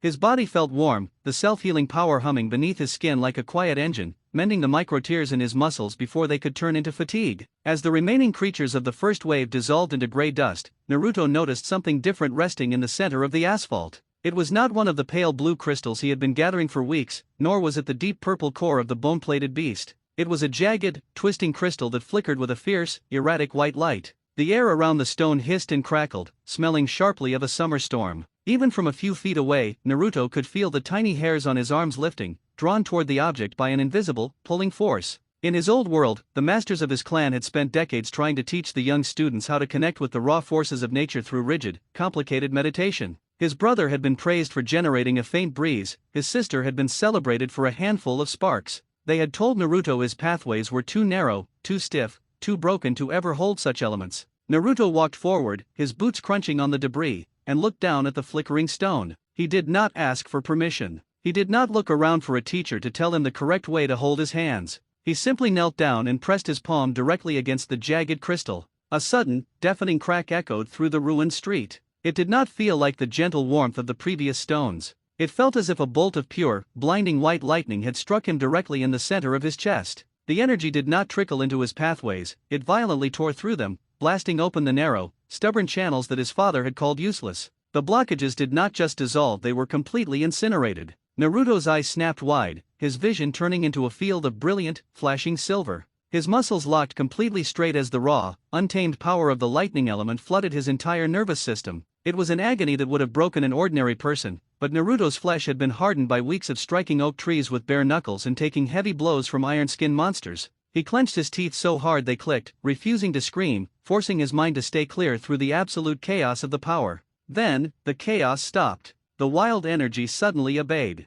Naruto let out a long breath, and as he did, tiny, bright blue and white sparks danced across his lips. He looked down at his calloused hands. They were surrounded by a thin, humming aura of pure electrical force. It did not hurt him. It felt like an extension of his own fingers, moving precisely when he thought, stopping when he willed it. He had not used the complicated hand signs of his family's lineage. He had simply taken the power, endured it, and claimed absolute control over it through raw willpower. A deep, rumbling vibration shook the asphalt beneath his feet, pulling his attention back to the northern avenue. From the shadows of the collapsing high-rises, a new group of monsters emerged. These were not the common, mindless walkers that dragged their feet through the dirt. These were the second-tier creatures, beasts that had survived long enough to grow, adapt, and change into something far more dangerous. They were twice as tall as ordinary humans, their bodies a horrifying combination of bloated, gray-green muscle and exposed bone structures. Unlike the first wave, these monsters did not move in a scattered, chaotic line. They moved together, their white, dead eyes fixed on Naruto with a cold, terrifying mimicry of intelligence.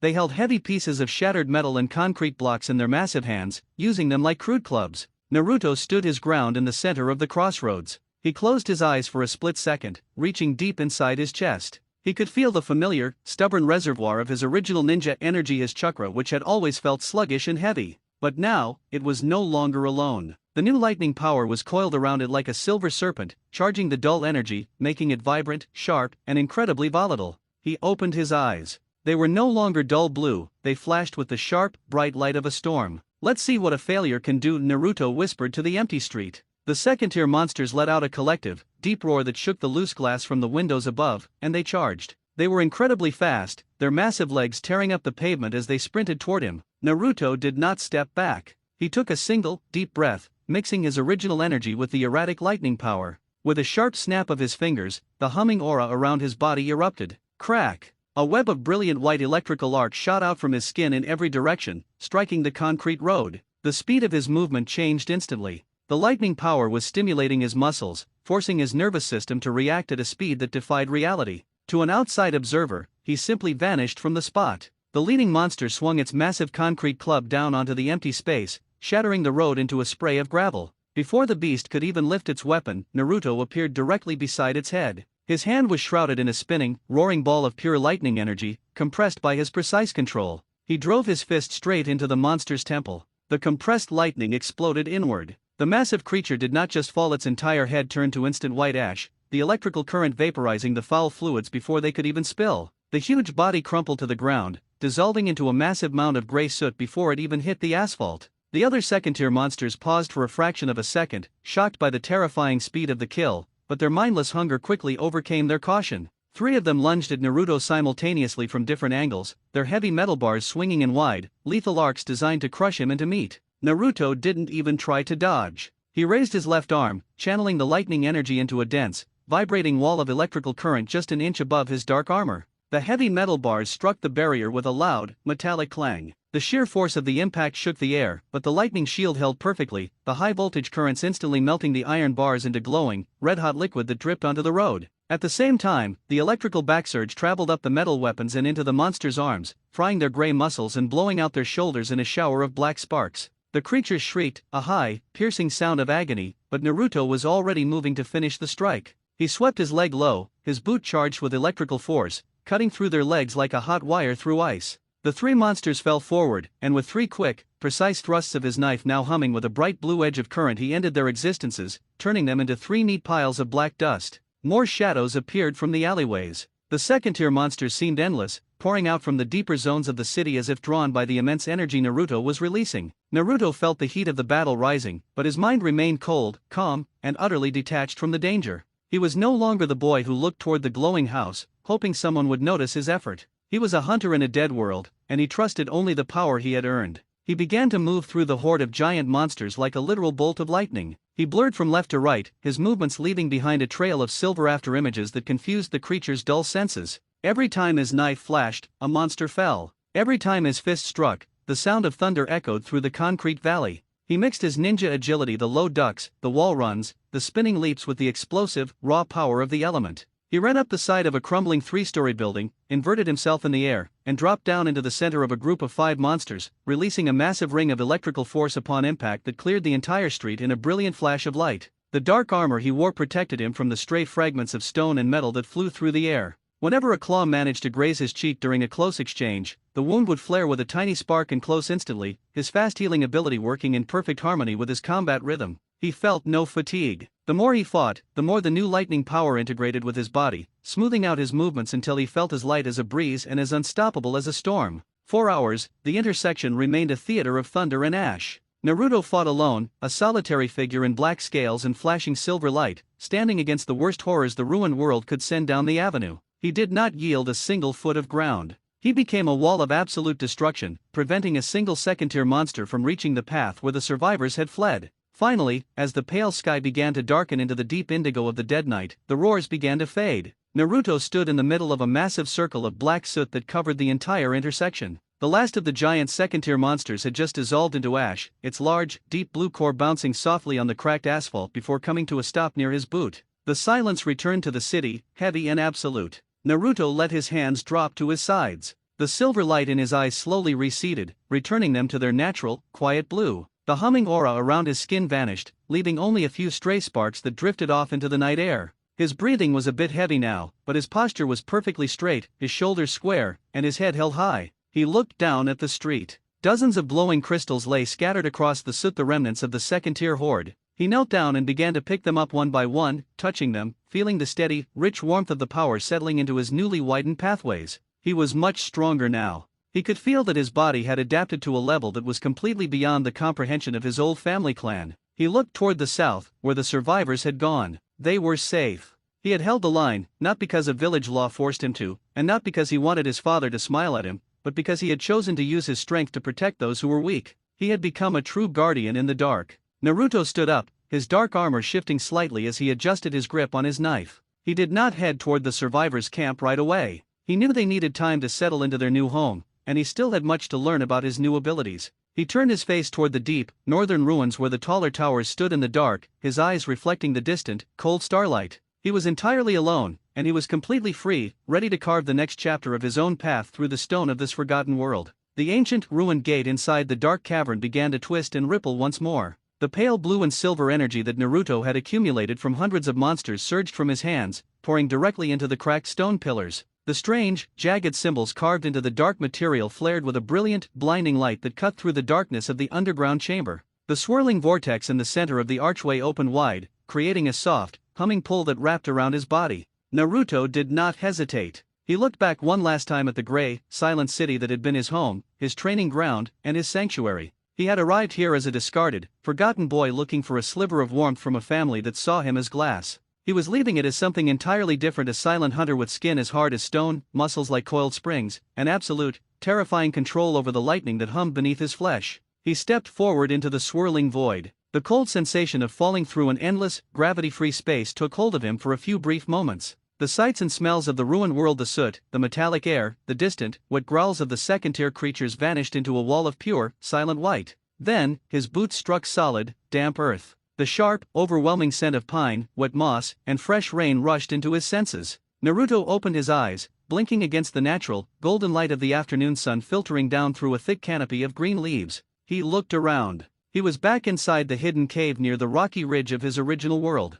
The broken gate behind him had gone completely dark, its stone pillars cold and silent once more, looking like nothing more than an ancient, forgotten ruin. He walked out of the cave entrance, hacking through the thick, thorny vines with a single swipe of his hand. He didn't even need his knife. A tiny, concentrated spark of lightning from his index finger sliced through the tough wood like a hot wire through ice. He stood on the high rocky ledge, looking down at the vast forest surrounding his family's estate. In this world, only a very short time had passed since his disappearance. The sun was still hanging in the same section of the sky, casting the same long shadows across the valley. To the rest of the world, he had only been gone for a few hours. But to Naruto, the passage of time had been real, measured in the scars on his dark armor and the immense, vibrant pool of energy now circulating through his wide, unblocked pathways. He moved down the ridge toward his secret clearing. He did not run with the noisy, clumsy steps of his past. He moved like a true phantom, his feet finding the solid ground between the fallen leaves without making a single rustle. His enhanced senses picked up everything: the heartbeat of a small bird resting on a high branch 300 yards away, the distant hum of the village markets, and the unmistakable, proud voices of his brother and sister practicing in the main courtyard of the compound.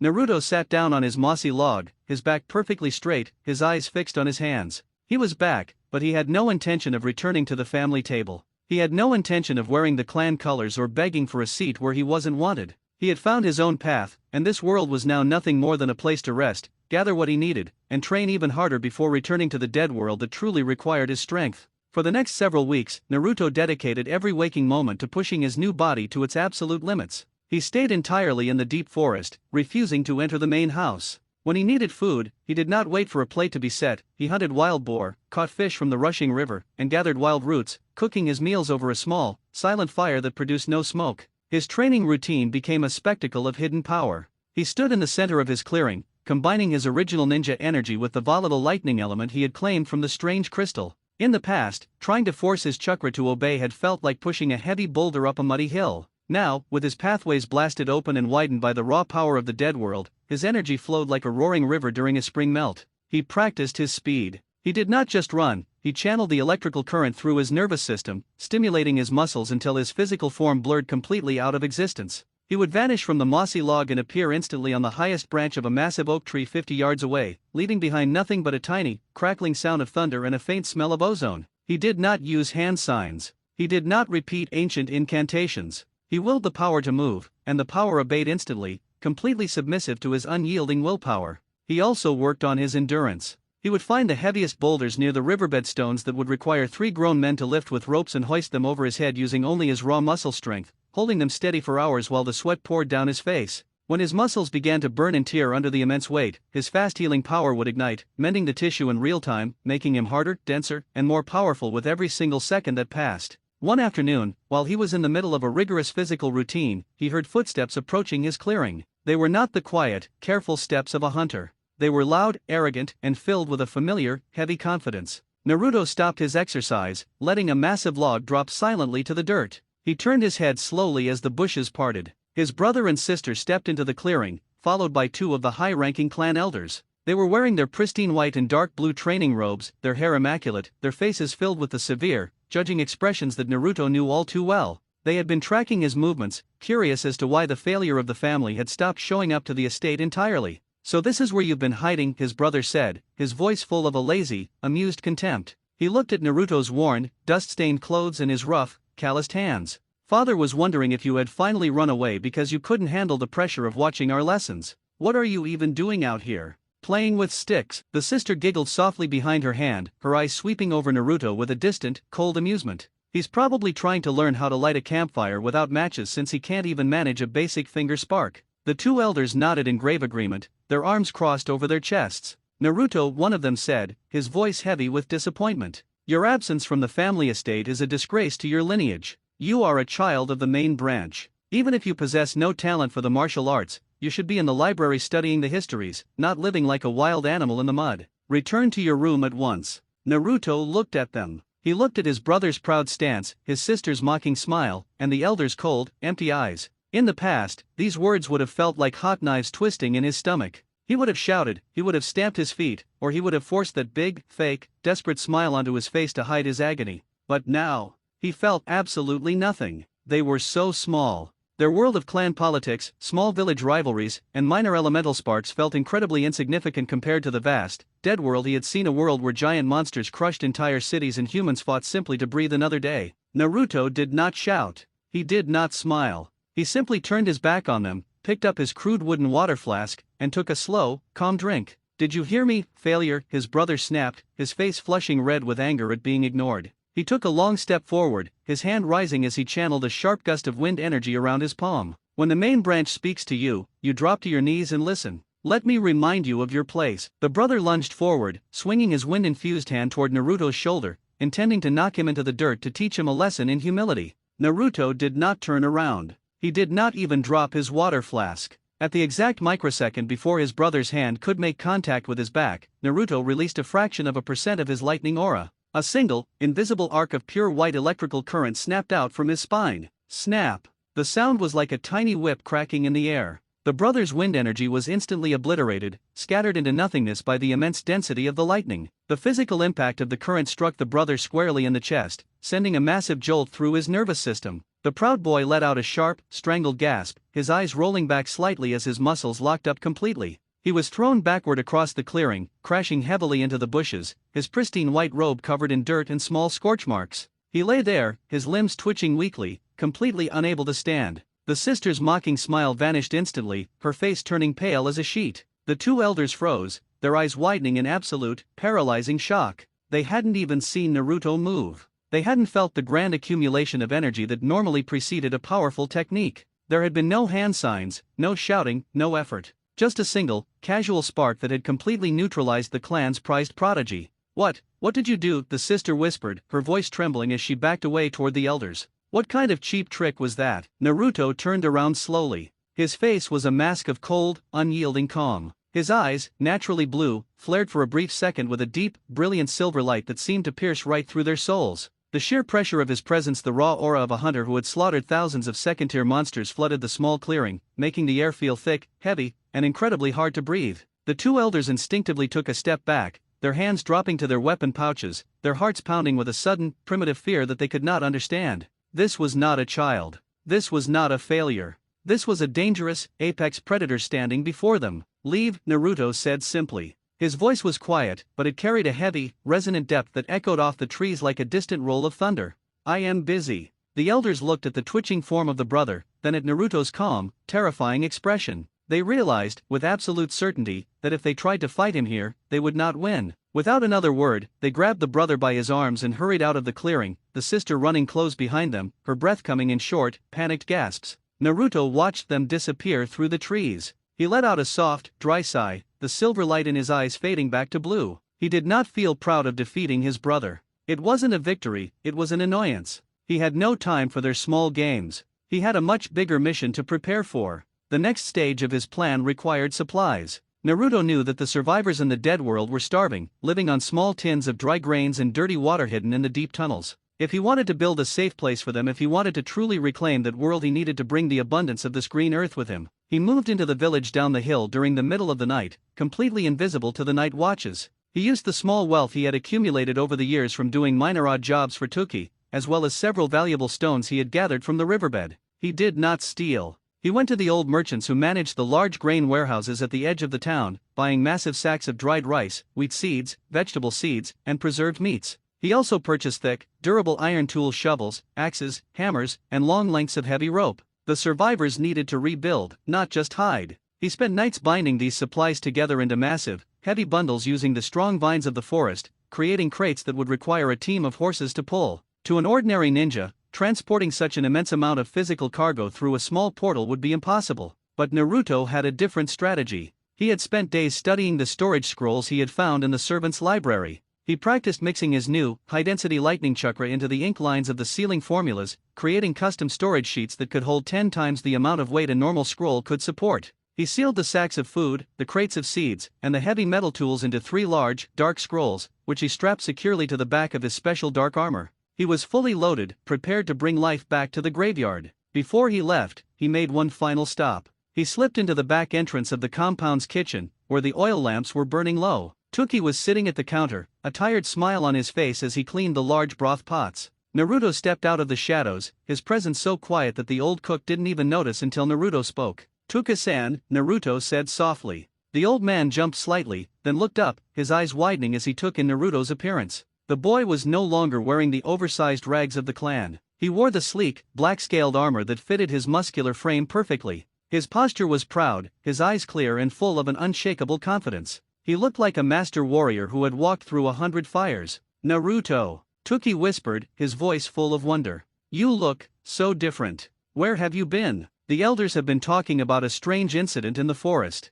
Your father has been looking for you." "I'm leaving for a while," Tuka-san, Naruto said, ignoring the mention of his father. He reached into his pouch and set a small, beautifully polished blue crystal on the wooden counter. It glowed with a soft, comforting warmth. "This is for you. Keep it close to your chest when you sleep. It will make your joints stop aching and keep your heart strong." Tookie looked at the glowing stone, then back at Naruto's face. He could see that the boy had found his true home, away from the cruelty of this estate. A tear rolled down the old man's cheek, but he smiled. "Thank you, Naruto. Take care of yourself out there. No matter what they say, you are a good lad." "Goodbye, Tuka-san," Naruto said, a small, genuine smile touching his lips. He turned and vanished into the shadows before the cook could even blink. Naruto returned to the high rocky ridge. The night sky above was full of brilliant stars, casting a silver light over the dark canopy of the forest. He stepped inside the quiet cave, walked deep into the circular cavern, and stood before the ruined gate. He unstrapped the 3 massive storage scrolls from his back, ensuring they were secure. He took a deep, steady breath, closed his eyes, and gathered the immense, roaring pool of energy inside his chest. The lightning and chakra mixed together, creating a brilliant, crackling silver aura that erupted around his body, lighting up the entire cave like a second sun. He pressed both palms firmly against the stone pillars of the gate. "Open," he commanded. The stone structure gave a massive, deafening roar as the raw power flooded its ancient mechanisms. The symbol spun wildly, burning with a fierce white light, and the dark vortex tore open in the center of the frame, whiter and more stable than ever before. Naruto stepped through the portal with absolute confidence. The transition was smooth. He emerged on the cold, concrete street of the dead city under the familiar, permanent pale gray sky. The air still smelled of soot and decay, but to Naruto, it felt like the stage where his true destiny would be written. He didn't waste a single moment. His enhanced senses instantly picked up the distant, familiar vibrations of human life. Taro and the survivors had settled into a new, deeper set of abandoned tunnels beneath an old, collapsed grand stadium a few miles to the south.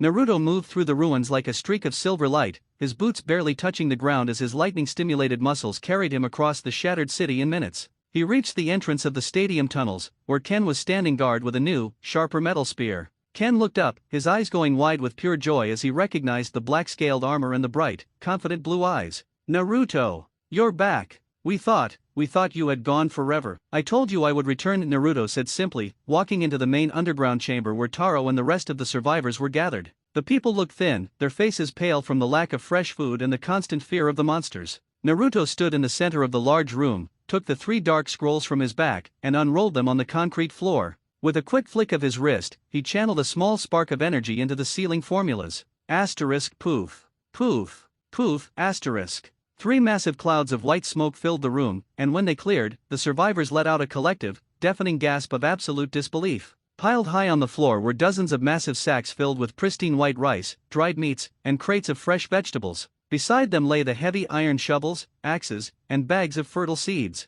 The rich, clean smell of the green earth and fresh grain filled the stale underground air, making several of the older women weep with pure happiness. "Food," Rin whispered, kneeling down and running her trembling fingers through a handful of grain. "Real food, and seeds, we can plant things now." Taro walked up to Naruto, his eyes full of a deep, profound reverence. He looked at the massive pile of supplies, then at Naruto's calm, powerful stance. "You did not just bring us food, Naruto. You brought us a future. How can we ever repay you?" "We rebuild," Naruto said, his voice firm and steady. "We build a safe city where the monsters cannot reach us. But first, I need to ensure the surrounding territories are completely clear. I am going after the deeper zones." Taro's face grew grave. "The northern zone? The Iron Devourer?" "Yes," Naruto said, his eyes flashing with a sudden, silver light. "It's time to show the rulers of this world that the dark no longer belongs to them." Naruto left the stadium camp, moving toward the northern sector where the tallest towers rose into the gray mist like broken teeth. This was the Forbidden Domain, an area where the concrete streets were completely covered in thick layers of black soot and the air carried a toxic, suffocating pressure. As he crossed the boundary into the high-rise district, the number of monsters increased drastically. Hundreds of second-tier creatures, the giant, bone-plated beasts, and the fast, long-limbed runners emerged from the dark doorways, their white eyes locking onto him with a collective, mindless fury. But Naruto was no longer the hunter who had barely survived his first fight. He was a master of two worlds. He moved into the horde like a literal storm given human form. His movements were too fast for the eye to follow, leaving behind a trail of crackling silver after images that exploded with electrical current whenever a monster tried to strike them. His knife, now permanently enveloped in a vibrating blade of high-voltage lightning, sliced through the thick bone plates of the second-tier creatures as if they were made of soft paper. He did not use hand signs. He did not call out techniques. He simply walked forward, and everything in his path turned to instant black ash. He combined his supreme ninja agility with the raw, explosive power of the element. He would leap from the side of one crumbling skyscraper to another, dropping down into the center of a monster cluster like a bolt of thunder, creating a massive ring of electrical force upon impact that pulverized 50 creatures in a single second. The dark armor he wore absorbed the stray fragments of stone and metal, and any minor scratches on his skin healed instantly, his internal pool of energy feeling completely bottomless. He gathered the crystals as he moved. He did not stop to absorb them one by one anymore. He used his enhanced control to draw the pale blue and deep purple lights directly into his skin while he was mid-stride, feeling his pathways widen and harden even further with every kill. His body was adapting at a terrifying speed, becoming a perfect vessel of pure, refined force. Finally, he reached the central plaza of the northern district. The ground here was completely torn apart, a massive crater splitting the center of the open square. Rising out of the dark hole was the ruler of the territory, the Iron Devourer. It was a nightmare given form. The beast was as tall as a 5-story building, its body covered in overlapping plates of a dark, metallic bone that looked harder than forged iron. It had 6 massive legs that crushed the concrete with every step, and its mouth was a wide cavern of jagged, blackened teeth that dripped with a thick, acidic fluid. It looked at Naruto, a deep, rumbling vibration shaking its chest, a sound of an ancient predator that had never known defeat. The Iron Devourer let out a roar that shattered every remaining glass window within a mile, and it charged, its massive metallic legs tearing up the road like a plow through dirt. Naruto stood in the center of the plaza, his dark armor catching the dim gray light. He did not step back. He did not look for a shield. He closed his eyes, reaching deep into the very core of his chest where his chakra and the lightning element had completely fused into a single, perfect sphere of silver energy. "Let's finish this," he whispered. He opened his eyes. They were completely silver now, glowing with a light so bright that it cut through the dark mist of the plaza. He snapped his fingers, and the aura around his body erupted into a pillar of pure white lightning that shot high into the gray sky, shaking the very foundations of the city. The Iron Devourer reached him, swinging a massive, metallic claw down with enough force to level a mountain. Naruto did not dodge. He raised his left hand, his palm open, facing the incoming claw. Boom! The impact created a massive shockwave that tore up the asphalt for hundreds of yards in every direction. But Naruto did not move an inch. His feet were locked into the concrete, his arm steady as his dense lightning barrier held the giant claw perfectly in place. The high-voltage current instantly began to melt the iron-hard bone of the monster's claw, sending up thick clouds of black smoke. Before the ruler could even comprehend the pain, Naruto vanished. He appeared directly in front of the beast's massive chest. He drew his right fist back, compressing the entire pillar of lightning into a single, tiny, vibrating point of silver light around his knuckles. The density of the power was so immense that the air around his hand began to twist and crackle with a terrifying, high-pitched scream. With a short, sharp shout, Naruto drove his fist straight into the center of the Iron Devourer's chest plates. Crack, boom. The sound of the explosion was like a dozen thunderclaps happening at the exact same moment. The compressed lightning blasted through the iron-hard armor, tearing into the core of the giant beast, cooking its internal organs and vaporizing its foul muscles from the inside out. The massive ruler froze, its white eyes turning entirely black as the silver current exploded out from its back in a spectacular shower of sparks. It gave one final, choked rumble before its entire 5-story body dissolved, turning into a massive, mountain-like mound of black ash that the wind quickly carried away into the pale sky.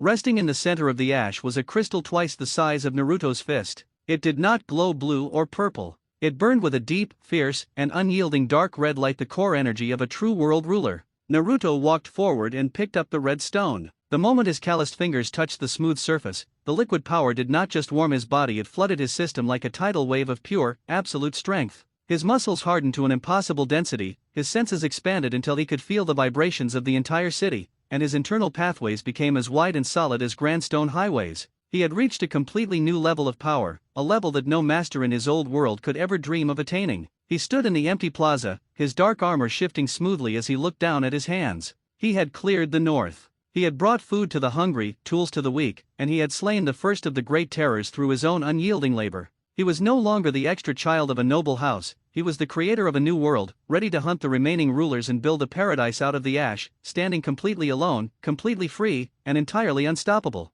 Hi my friends, I want to tell you that this full story version has been already uploaded, link is in description below. This is first part, but if you want to watch full part free then link is below. The morning sun rose slow and bright over the great village, casting long, sharp shadows across the grand stone training stadium. Today was the day of the final graduation exam, the event where the young descendants of the noble houses would showcase their strength before the clan leaders, the village elders, and the head of the family. The air was thick with excitement, nerves, and the heavy weight of expectation. Inside the stadium, the viewing galleries were packed to the brim. The elders sat in long rows, their faces grave and serious, wearing their formal silken robes. In the center of the highest gallery sat Naruto's father, his posture rigidly upright, his sharp eyes scanning the field below with absolute authority. Beside him sat his mother, her expression calm but filled with a quiet pride as she looked down at the arena floor. Down on the smooth stone field, the students stood in a neat line. Among them was Menma, Naruto's brother, looking pristine and immaculate in a dark blue training tunic bearing the family crest. His hair was perfectly styled, and his stance was filled with an effortless, arrogant confidence.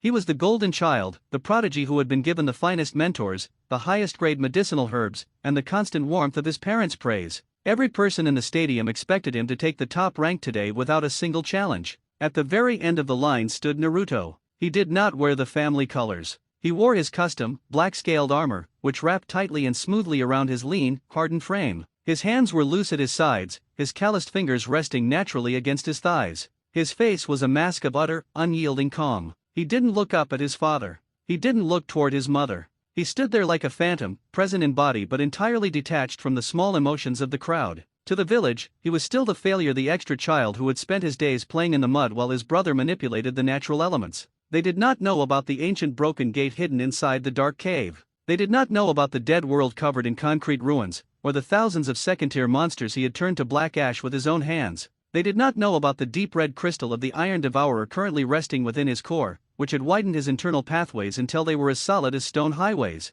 The head examiner, an old warrior with a scarred face, stepped forward into the center of the ring, his voice booming across the stadium. The final test of the graduation exam will be a direct match of combat, the examiner announced. To demonstrate your readiness to walk the path of a true warrior, you must face your opponent until one yields or can no longer fight. First match, Menma of the main branch versus Naruto of the main branch. A low murmur of laughter and whispers rippled through the viewing galleries. The elders shook their heads in pity, while the distant cousins chuckled behind their hands. A match between the prodigy and the failure, one elder whispered to another. The instructors must want to end this quickly. Naruto hasn't even attended the formal strategy classes this month. High in the main gallery, Naruto's father leaned forward slightly, his eyes fixed entirely on Menma. Let us see how much your speed has improved, Menma, he murmured softly to himself, completely ignoring the fact that his other son was stepping into the ring. His mother looked down with a faint sigh, her gaze passing over Naruto's dark, unfamiliar armor with a touch of confusion, but she said nothing. Menma stepped forward into the center of the smooth stone arena, a smug, wide grin breaking across his handsome face.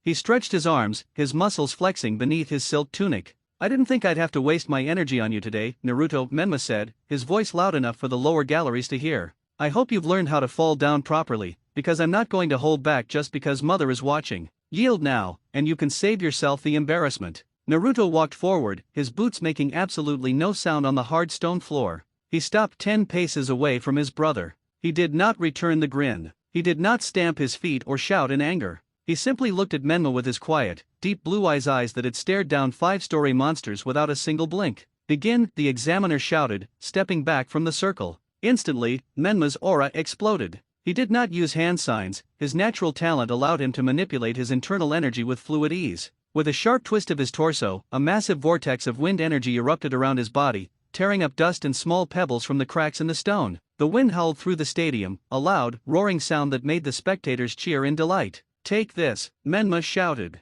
He lunged forward with incredible speed, his hand thrusting forward to release 3 sharp, invisible blades of compressed wind straight at Naruto's chest. The technique was precise, fast, and powerful enough to cut through a solid iron shield. Naruto stayed perfectly still. He did not move his feet. He did not raise his arms to defend himself. The three wind blades struck Naruto's torso with a loud, tearing crash. The dust exploded around him, obscuring his form from the crowd. Menma laughed out loud, turning his head slightly toward the main gallery to catch his father's nod of approval. "Too easy," Menma muttered. But the laughter in the stadium suddenly died down into a thick, suffocating silence. As the dust cleared, Naruto was still standing in the exact same spot. He hadn't retreated a single inch. His special black-scaled armor caught the morning light, completely unmarked by the wind blades. The compressed energy had simply washed over the treated monster scales like water over a smooth stone, absorbed and neutralized without a scratch. Menma's grin froze on his face. His eyes widened in confusion. "What? How did you block that? You don't even have enough internal energy to form a shield." Naruto looked down at his own chest, then back up at his brother. His voice was flat, calm, and carried a strange, heavy depth. "Is that all your mentors taught you?" "Shut up," Menma roared, his face flushing deep red with embarrassment. He gathered every ounce of his chakra, his body shaking with the sheer force of his effort. The wind vortex around him grew twice as large, turning into a dark, howling storm that cracked the stone beneath his boots. He sprinted toward Naruto, his fist enveloped in a massive, spinning sphere of wind force that distorted the very air around it. He was going to crush Naruto into the dirt, to prove to everyone that the lineage belonged to him alone. Naruto took a single, slow breath. Deep within his chest, the perfect sphere of silver energy, the fusion of his ninja chakra and the lightning element, began to hum. He didn't use the complicated hand structures of his family. He didn't cry out an ancient name. He simply willed the power to manifest. Crack! A single, blinding bolt of pure white lightning erupted from Naruto's body, shooting straight up into the clear blue sky with a sound like a dozen thunderclaps happening at the exact same moment. The entire stadium shook violently. The loose stone tiles along the viewing gallery shattered, and the spectators shrieked, burying their faces in their hands as a massive wave of pure, unadulterated pressure flooded the arena. It was an energy so dense, so heavy, and so volatile that the air instantly smelled of burning ozone, and every person in the building felt the tiny hairs on their skin stand completely straight. High in the main gallery, Naruto's father snapped out of his seat, his wooden chair crashing to the floor behind him. His eyes were wide, his jaw dropped in absolute, paralyzing disbelief. He had spent his entire life studying the elemental arts, and he had never felt a lightning element this pure, this heavy, and this terrifyingly powerful. His mother stood up beside him, her hands trembling as she clutched her robes, her face pale with total shock. Down in the ring, Menma didn't even have time to react. The moment the lightning erupted, Naruto vanished from existence. He didn't move with the wind speed of his brother, he moved with the literal speed of a lightning strike. Before Menma's mind could even register that his target was gone, Naruto appeared directly in front of him, deep within the howling wind vortex. Naruto's right hand was loose, his fingers surrounded by a thin, humming aura of pure white electrical current that did not spark wildly, but stayed perfectly compressed around his skin, a display of absolute, impossible control. Naruto casually reached out and tapped the center of Menma's spinning wind sphere with his index finger. Snap! The massive windstorm was instantly obliterated. The high-voltage current from Naruto's finger shattered the wind structure as if it were nothing more than thin glass, scattering the air into a harmless breeze. The back surge of the electrical force hit Menma squarely in his chest, bypassing his clothes and striking his internal nervous system. Menma let out a short, choked gasp. The arrogance in his eyes vanished, replaced by a sudden, primitive terror as his muscles locked up completely, his internal pathways freezing under the immense density of Naruto's energy. He was thrown backward across the arena, his body rolling violently across the stone tiles until he crashed heavily against the base of the main viewing gallery, directly beneath his father's feet. He lay there in the dirt, his limbs twitching weakly, completely unable to lift his head, his pristine tunic covered in dark soot and small scorch marks. He was completely defeated, neutralized in a single second by a brother he had called a failure. The entire stadium was dead silent. No one cheered. No one spoke. The elders sat frozen in their seats, their mouths open, staring at the lone figure standing in the center of the arena. Naruto stood tall, his black-scaled armor gleaming in the sun. The silver light in his eyes slowly receded, returning them to their natural, quiet blue. The white lightning aura around his skin vanished without a sound, leaving only a few tiny sparks that drifted off into the morning breeze. He didn't look down at his twitching brother. He didn't look up at the galleries to see the shocked faces of his parents. He turned around slowly, his footsteps silent on the hard stone, and began to walk toward the exit of the stadium. He had passed the exam, but he didn't care about the graduation certificate, and he didn't care about their recognition. He had his own world to rebuild, and his path was already leading him back to the dark gate where his true strength was needed. The dust from the shattered stone arena had barely settled when a message reached the quiet clearing in the deep forest. A senior runner from the family estate arrived with an urgent order from Minato, the head of the clan. Naruto was to report immediately to the grand study in the central mansion.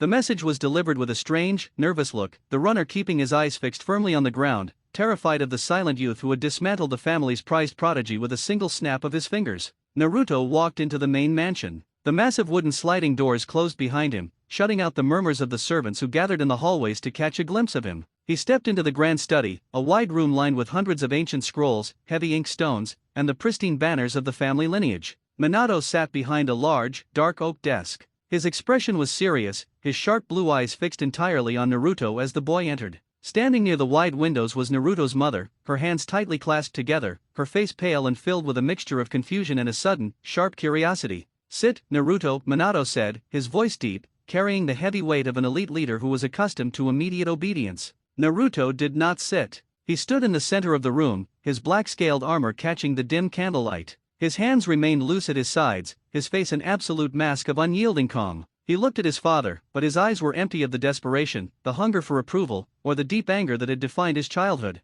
Minato leaned forward, pressing his palms flat against the dark wood of the desk. "The instructors told me what happened at the stadium. I saw it myself. That power you used against Menma, it was not a common technique. It was a form of lightning energy so dense and heavy that it shattered the foundation stones of the ring without a single hand sign. Where did you learn to cultivate an element like that? Who has been teaching you in secret?" Naruto kept his lips pressed together. He did not speak a word. Minato's brow furrowed, a flicker of irritation passing through his eyes at the complete silence. "Naruto, I am asking you a direct question as the head of this family. The clan requires transparency. If there is a hidden master or an ancient scroll you found within the ancestral ridges, you must share it. We need to understand how your internal pathways, which the doctors declared stiff and blocked, are suddenly running with that much force. It is your duty to the lineage to explain this." From the window, his mother took a soft step forward, her voice gentle but searching. "Naruto, please. We only want to understand. You have been gone for weeks at a time, living in the forest.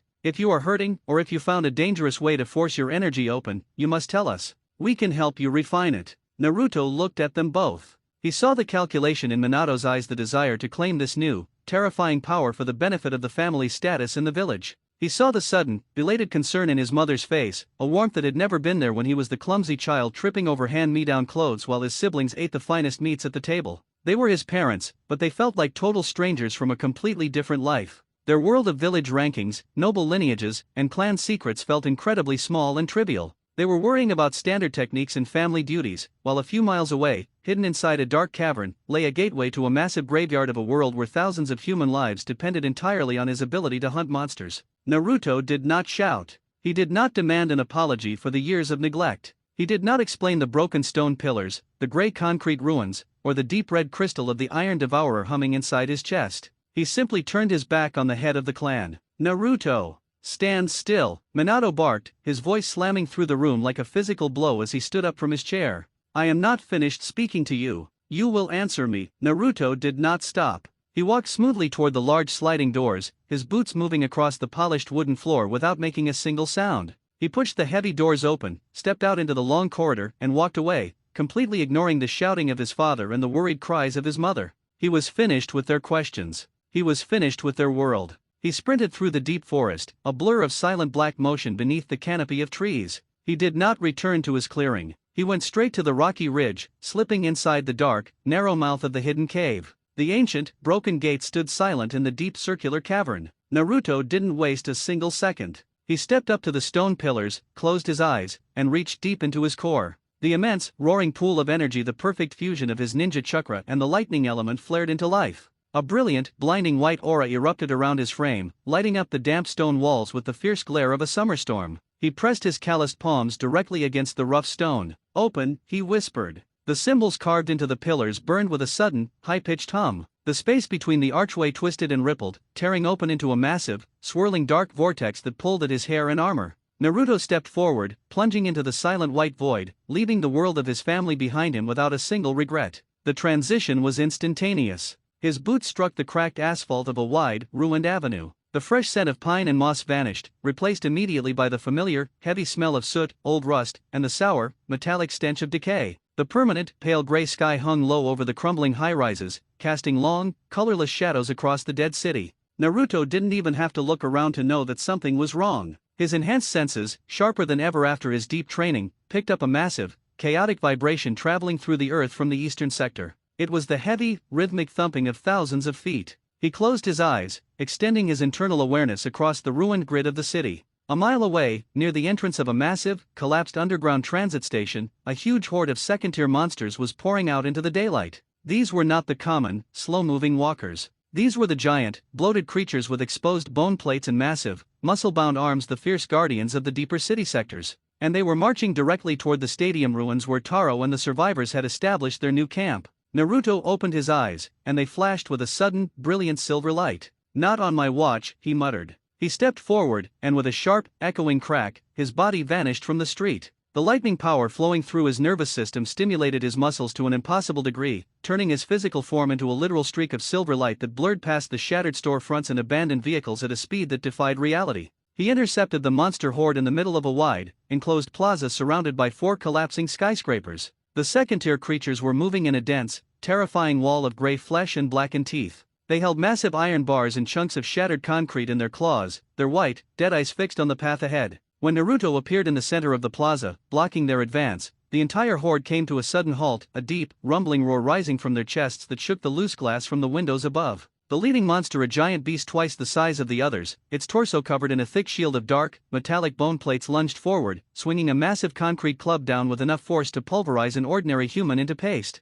Naruto did not step back. He did not draw his knife. He took a short step forward, his stance perfectly solid, and raised his left arm. He didn't use a hand sign, he simply willed his energy to compress. A dense, vibrating shield of pure white electrical current manifested just an inch above his black-scaled armor. Boom! The massive concrete club struck the lightning barrier with a deafening crash, creating a shockwave that tore up the asphalt for 10 yards around his feet. But Naruto did not move an inch. The iron-hard concrete club instantly shattered into 1,000 tiny fragments under the high-frequency vibration of the electrical current. At the same time, the massive voltage traveled up the monster's arm, instantly frying its gray muscles and blowing out its shoulder in a spectacular shower of black sparks. The creature shrieked, a high, piercing sound of absolute agony, but Naruto was already moving to finish the strike. He closed his right hand into a fist, compressing a massive portion of his internal lightning element into a single, tiny point of brilliant white light around his knuckles. The density of the power was so immense that the air around his hand began to twist, emitting a high-pitched, screaming sound like 1,000 birds whistling at once.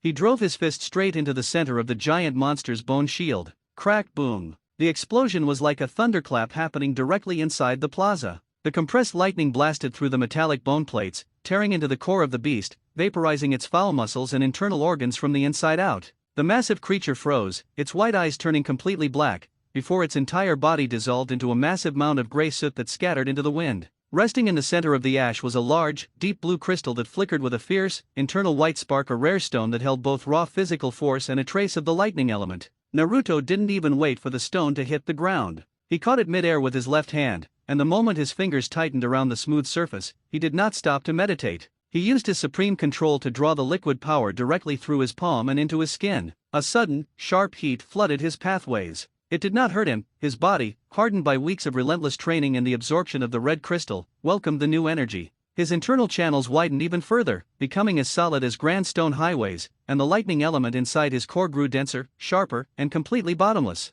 The remaining second-tier monsters in the plaza let out a collective roar of fury, completely undeterred by the death of their leader. 3 of them lunged at him simultaneously from different sides, their heavy claws tearing through the air, while 5 more ran along the sides of the crumbling skyscrapers, intending to drop down on him from above. Naruto stood in the center of the plaza, his black-scaled armor catching the dim gray light. He looked at the incoming wave of horrors, a small, cold smile finally touching his lips. "Let's clear the entire district," he whispered. He snapped his fingers, and the aura around his body erupted into a massive pillar of pure white lightning that shot high into the gray sky, shaking the very foundations of the skyscrapers. He became a whirlwind of absolute destruction, a solitary figure in black scales moving through the gray tide like a literal storm given human form. He blurred from left to right, his movements leaving behind a trail of silver after-images that exploded with electrical current whenever a monster tried to strike them. His knife, now permanently enveloped in a vibrating blade of high-voltage lightning, sliced through the thick bone shields of the second-tier creatures as if they were made of soft paper. He didn't use hand signs.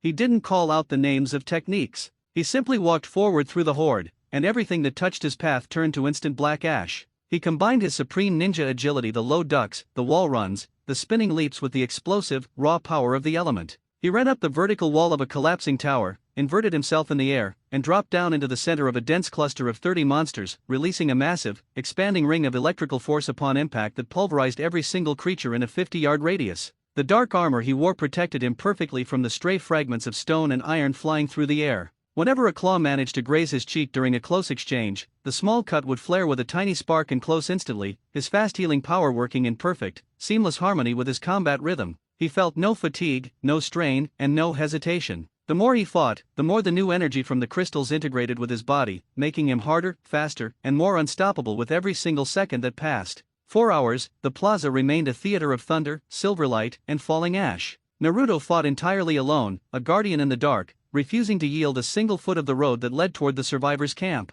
He gathered the crystals as he moved, drawing the glowing blue and white lights directly into his flesh while he was mid-stride, feeling his internal power reach a level that was completely beyond the comprehension of any master in his old world. Finally, as the pale sky began to darken into the deep indigo of the dead night, the roars began to fade. Naruto stood in the absolute center of the plaza, surrounded by a massive circle of black soot that covered the entire concrete floor. The last of the giant second-tier monsters had just dissolved into ash, its deep blue core bouncing softly on the cracked asphalt before coming to a stop near his boot. The silence returned to the city, heavy, absolute, and peaceful. Naruto let his hands drop to his sides. The brilliant silver light in his eyes slowly receded, returning them to their natural, quiet blue. The humming aura around his skin vanished without a sound, leaving only a few stray sparks that drifted off into the cold night air. His breathing was steady, his chest rising and falling in a slow, rhythmic pattern. His posture was perfectly straight, his shoulders square, and his head held high. He looked toward the south, where Taro and the survivors were safe inside their stadium tunnels, sleeping soundly without any knowledge of the massive horror that had almost reached their doors.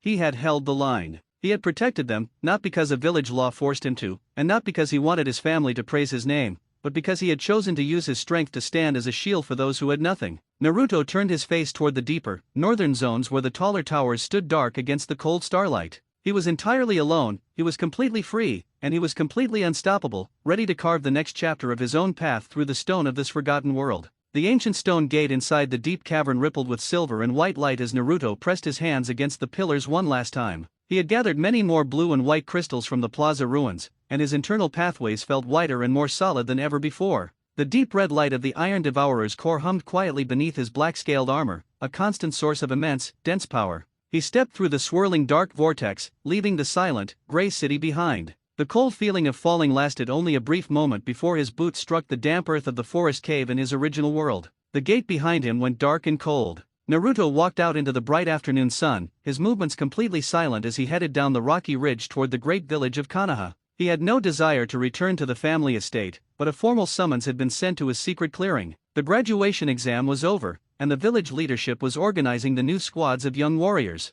Naruto arrived at the main administration building, his face a mask of unyielding calm. When he entered the assigned briefing room, he found two people already waiting for him. One was his brother Menma, who was wearing a clean blue tunic, though his face turned slightly pale and his jaw tightened the moment Naruto walked in. The memory of the single lightning spark that had defeated him at the stadium was still fresh in his mind. Sitting beside Menma was their sister, Mito, her long hair tied back, her eyes filled with a mixture of anger, confusion, and deep curiosity as she stared at Naruto's custom, tight-fitting black armor. "Why is he here?" Menma muttered, looking away toward the window. "Father said we were supposed to be a premier squad." Mito kept her eyes fixed on Naruto's hands, which were rough and calloused, completely unlike her own pristine skin. "Where did you get that armor, Naruto? And where have you been hiding? You didn't even sleep in your room last night." Naruto did not answer them. He did not look at their judging expressions. He walked to the furthest corner of the room and leaned against the wooden wall, his arms crossed over his chest, his deep blue eyes fixed on the floor. To him, their small rivalries and complaints felt incredibly distant, like the buzzing of tiny insects.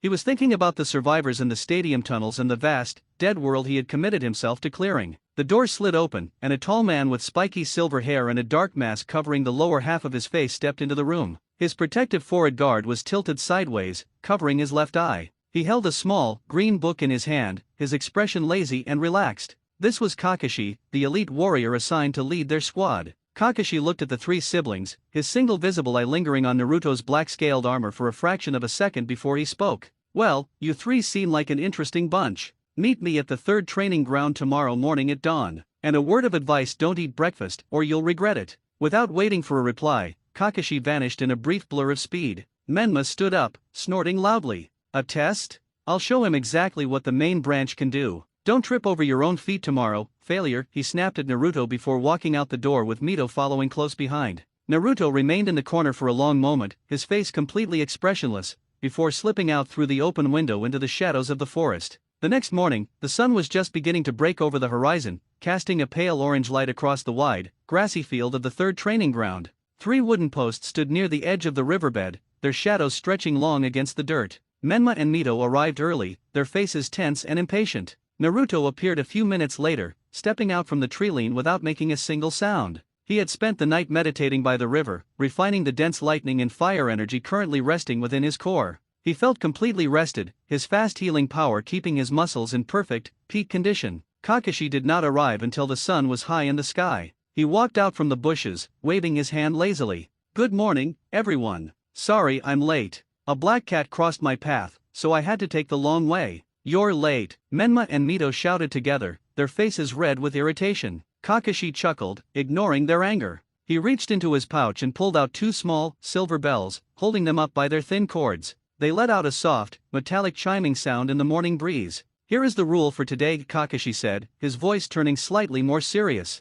"Your task is very simple. You must take these bells from me before the noon alarm goes off. Those who do not get a bell will be sent back to the academy. You can use any weapon, any technique, and any element you possess. Come at me with the intent to destroy me, or you won't stand a chance." Mito looked at the 2 bells, her brow furrowing. "But there are only 2 bells, Kakashi-sensei. There are 3 of us." "Exactly," Kakashi smiled behind his mask. "Which means at least one of you will fail today. Now, hide yourself in the brush. When I say begin, the test starts." Menma and Mito immediately leaped backward, vanishing into the thick bushes and high grass at the edge of the clearing, concealing their presence like proper students. Naruto did not move. He stayed standing in the absolute center of the open field, his boots firmly planted on the grass, his dark armor gleaming under the morning sun. He did not crouch. He did not look for cover. He simply watched Kakashi with his quiet, deep blue eyes, his arms hanging loose at his sides. Kakashi raised his eyebrow, his single eye widening slightly in surprise.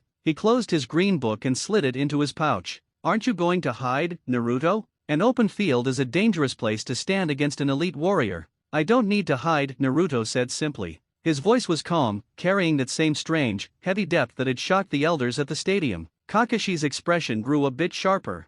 He could feel a subtle, terrifying density in the air around the boy, a pressure that reminded him of the dangerous apex predators he had encountered in the deep mountain passes. "Very well. Begin." The moment the word left Kakashi's lips, Menma launched his attack from the bushes. He did not want Naruto to take any credit. He rose from the grass, his hands moving quickly to channel a massive blast of wind energy from his palms. "Wind wave," he shouted, releasing a roaring wall of air that tore up the grass and dirt, rushing straight toward Kakashi's left side. At the same moment, Mito leaped from a high branch, throwing a dozen iron-throwing knives with perfect precision, aiming to pin Kakashi's movements from above. Kakashi did not panic. With a fluid, effortless twist of his body, he blurred out of the way of the wind wave, his hand rising to catch the iron knives mid-air using a small wooden scroll as a shield. He dropped down into a low crouch, prepared to counterattack the 2 siblings. But before Kakashi's boots could even settle onto the earth, a sudden, immense heat flooded the entire training ground. The green grass within a 30-yard radius instantly withered and turned brown. The air became thick, heavy, and scorching hot, making it difficult to breathe. Kakashi's eyes snapped wide as he looked back toward the center of the field. Naruto was moving. He didn't use the lightning element this time. He reached into a different section of his core, the place where the raw, explosive power of the hundreds of crystals he had absorbed had fused with his natural internal energy, creating a fire element that was far denser and more volatile than anything taught in the village. Naruto did not make a single hand sign. He simply took a deep breath and exhaled. A massive torrent of deep, crimson fire erupted from his mouth. It was not a common flame, it was a solid, roaring wall of heat that turned the dirt beneath it into red-hot, glowing liquid slag. The sheer volume of the fire covered the entire center of the field, moving toward Kakashi with the terrifying speed of a collapsing building. "What is that density?" Kakashi muttered, his lazy demeanor completely vanishing. He realized instantly that if he tried to block this flame with a common earth wall, the stone would melt into glass in seconds. Kakashi used his maximum physical speed, leaping upward into the air to escape the crimson torrent. But Naruto's enhanced senses had already predicted the movement. The moment Kakashi left the ground, Naruto adjusted his breathing. The crimson flames around his body suddenly turned into a brilliant, blinding white light. He mixed the fire with a trace of his lightning control, causing the heat to explode outward in a sharp, high-velocity wave. Boom! the air in the clearing exploded with a deafening roar. The shockwave of heat and light knocked Menma and Mito completely out of their hiding places in the bushes, sending them tumbling across the grass, their clothes smoking from the intense thermal energy. They lay in the dirt, their eyes wide with absolute, paralyzing terror as they watched the sky above them turn into a field of white fire. High in the air, Kakashi found himself completely trapped by the expanding wall of heat. He could feel his silver hair singeing even from several yards away. With no choice left, he reached for the tilted forward guard, sliding it upward to reveal his hidden left eye, a bright red eye with 3 dark symbols spinning within the iris. Using the enhanced perception of the red eye, Kakashi managed to find the single, coolest point in the white fire wave. He twisted his torso mid-air, channeling a massive amount of his own internal energy into his feet to create a sudden blast of physical force, throwing himself sideways to clear the edge of the flame. He crashed heavily onto the grass at the far side of the riverbed, his clothes covered in soot, his breathing heavy and ragged. He had escaped the direct hit, but his hands were trembling slightly from the sheer density of the heat he had just faced. He looked across the ruined clearing, his red eye spinning wildly as he tried to analyze what he had just seen. There had been no hand signs. There had been no preparation. The boy had simply commanded the element to manifest, and the fire had obeyed with an intensity that could destroy an entire forest sector in minutes. Naruto stood in the center of a massive circle of black, smoking ash. The grass was entirely gone, the dirt turned into a hard, cracked crust that still glowed with a faint red heat. His black-scaled armor was completely pristine, untouched by the flame he had created. His eyes were calm, deep blue, showing no fatigue or strain from releasing such a massive amount of energy. He walked forward slowly, his boots crunching on the hardened dirt. He stopped 5 paces away from where Kakashi was standing by the river. Kakashi stood up, his hand resting near his pouch, his red eye fixed entirely on Naruto's face. That is not a fire style from any text in the Grand Archive, Naruto. It carries a weight that doesn't belong to this world. Where did you find the capacity to hold an element that dense? Naruto did not answer the question. He reached out his right hand, his calloused fingers extended toward Kakashi's waist.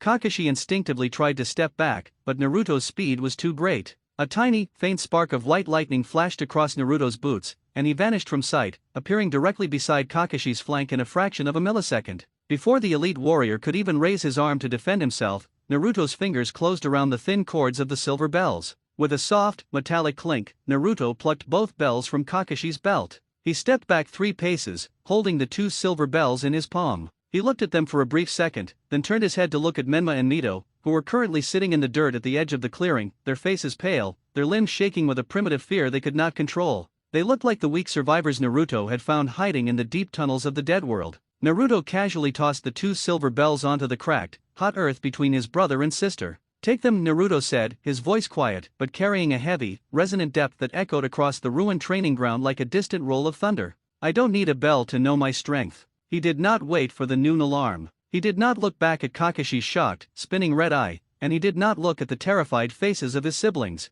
He turned his back on the squad, walked smoothly into the deep shadows of the forest, and vanished from the clearing. He had passed their small test, but his mind was already miles away, leading him back to the high rocky ridge and the ancient broken gate where his true mission was waiting.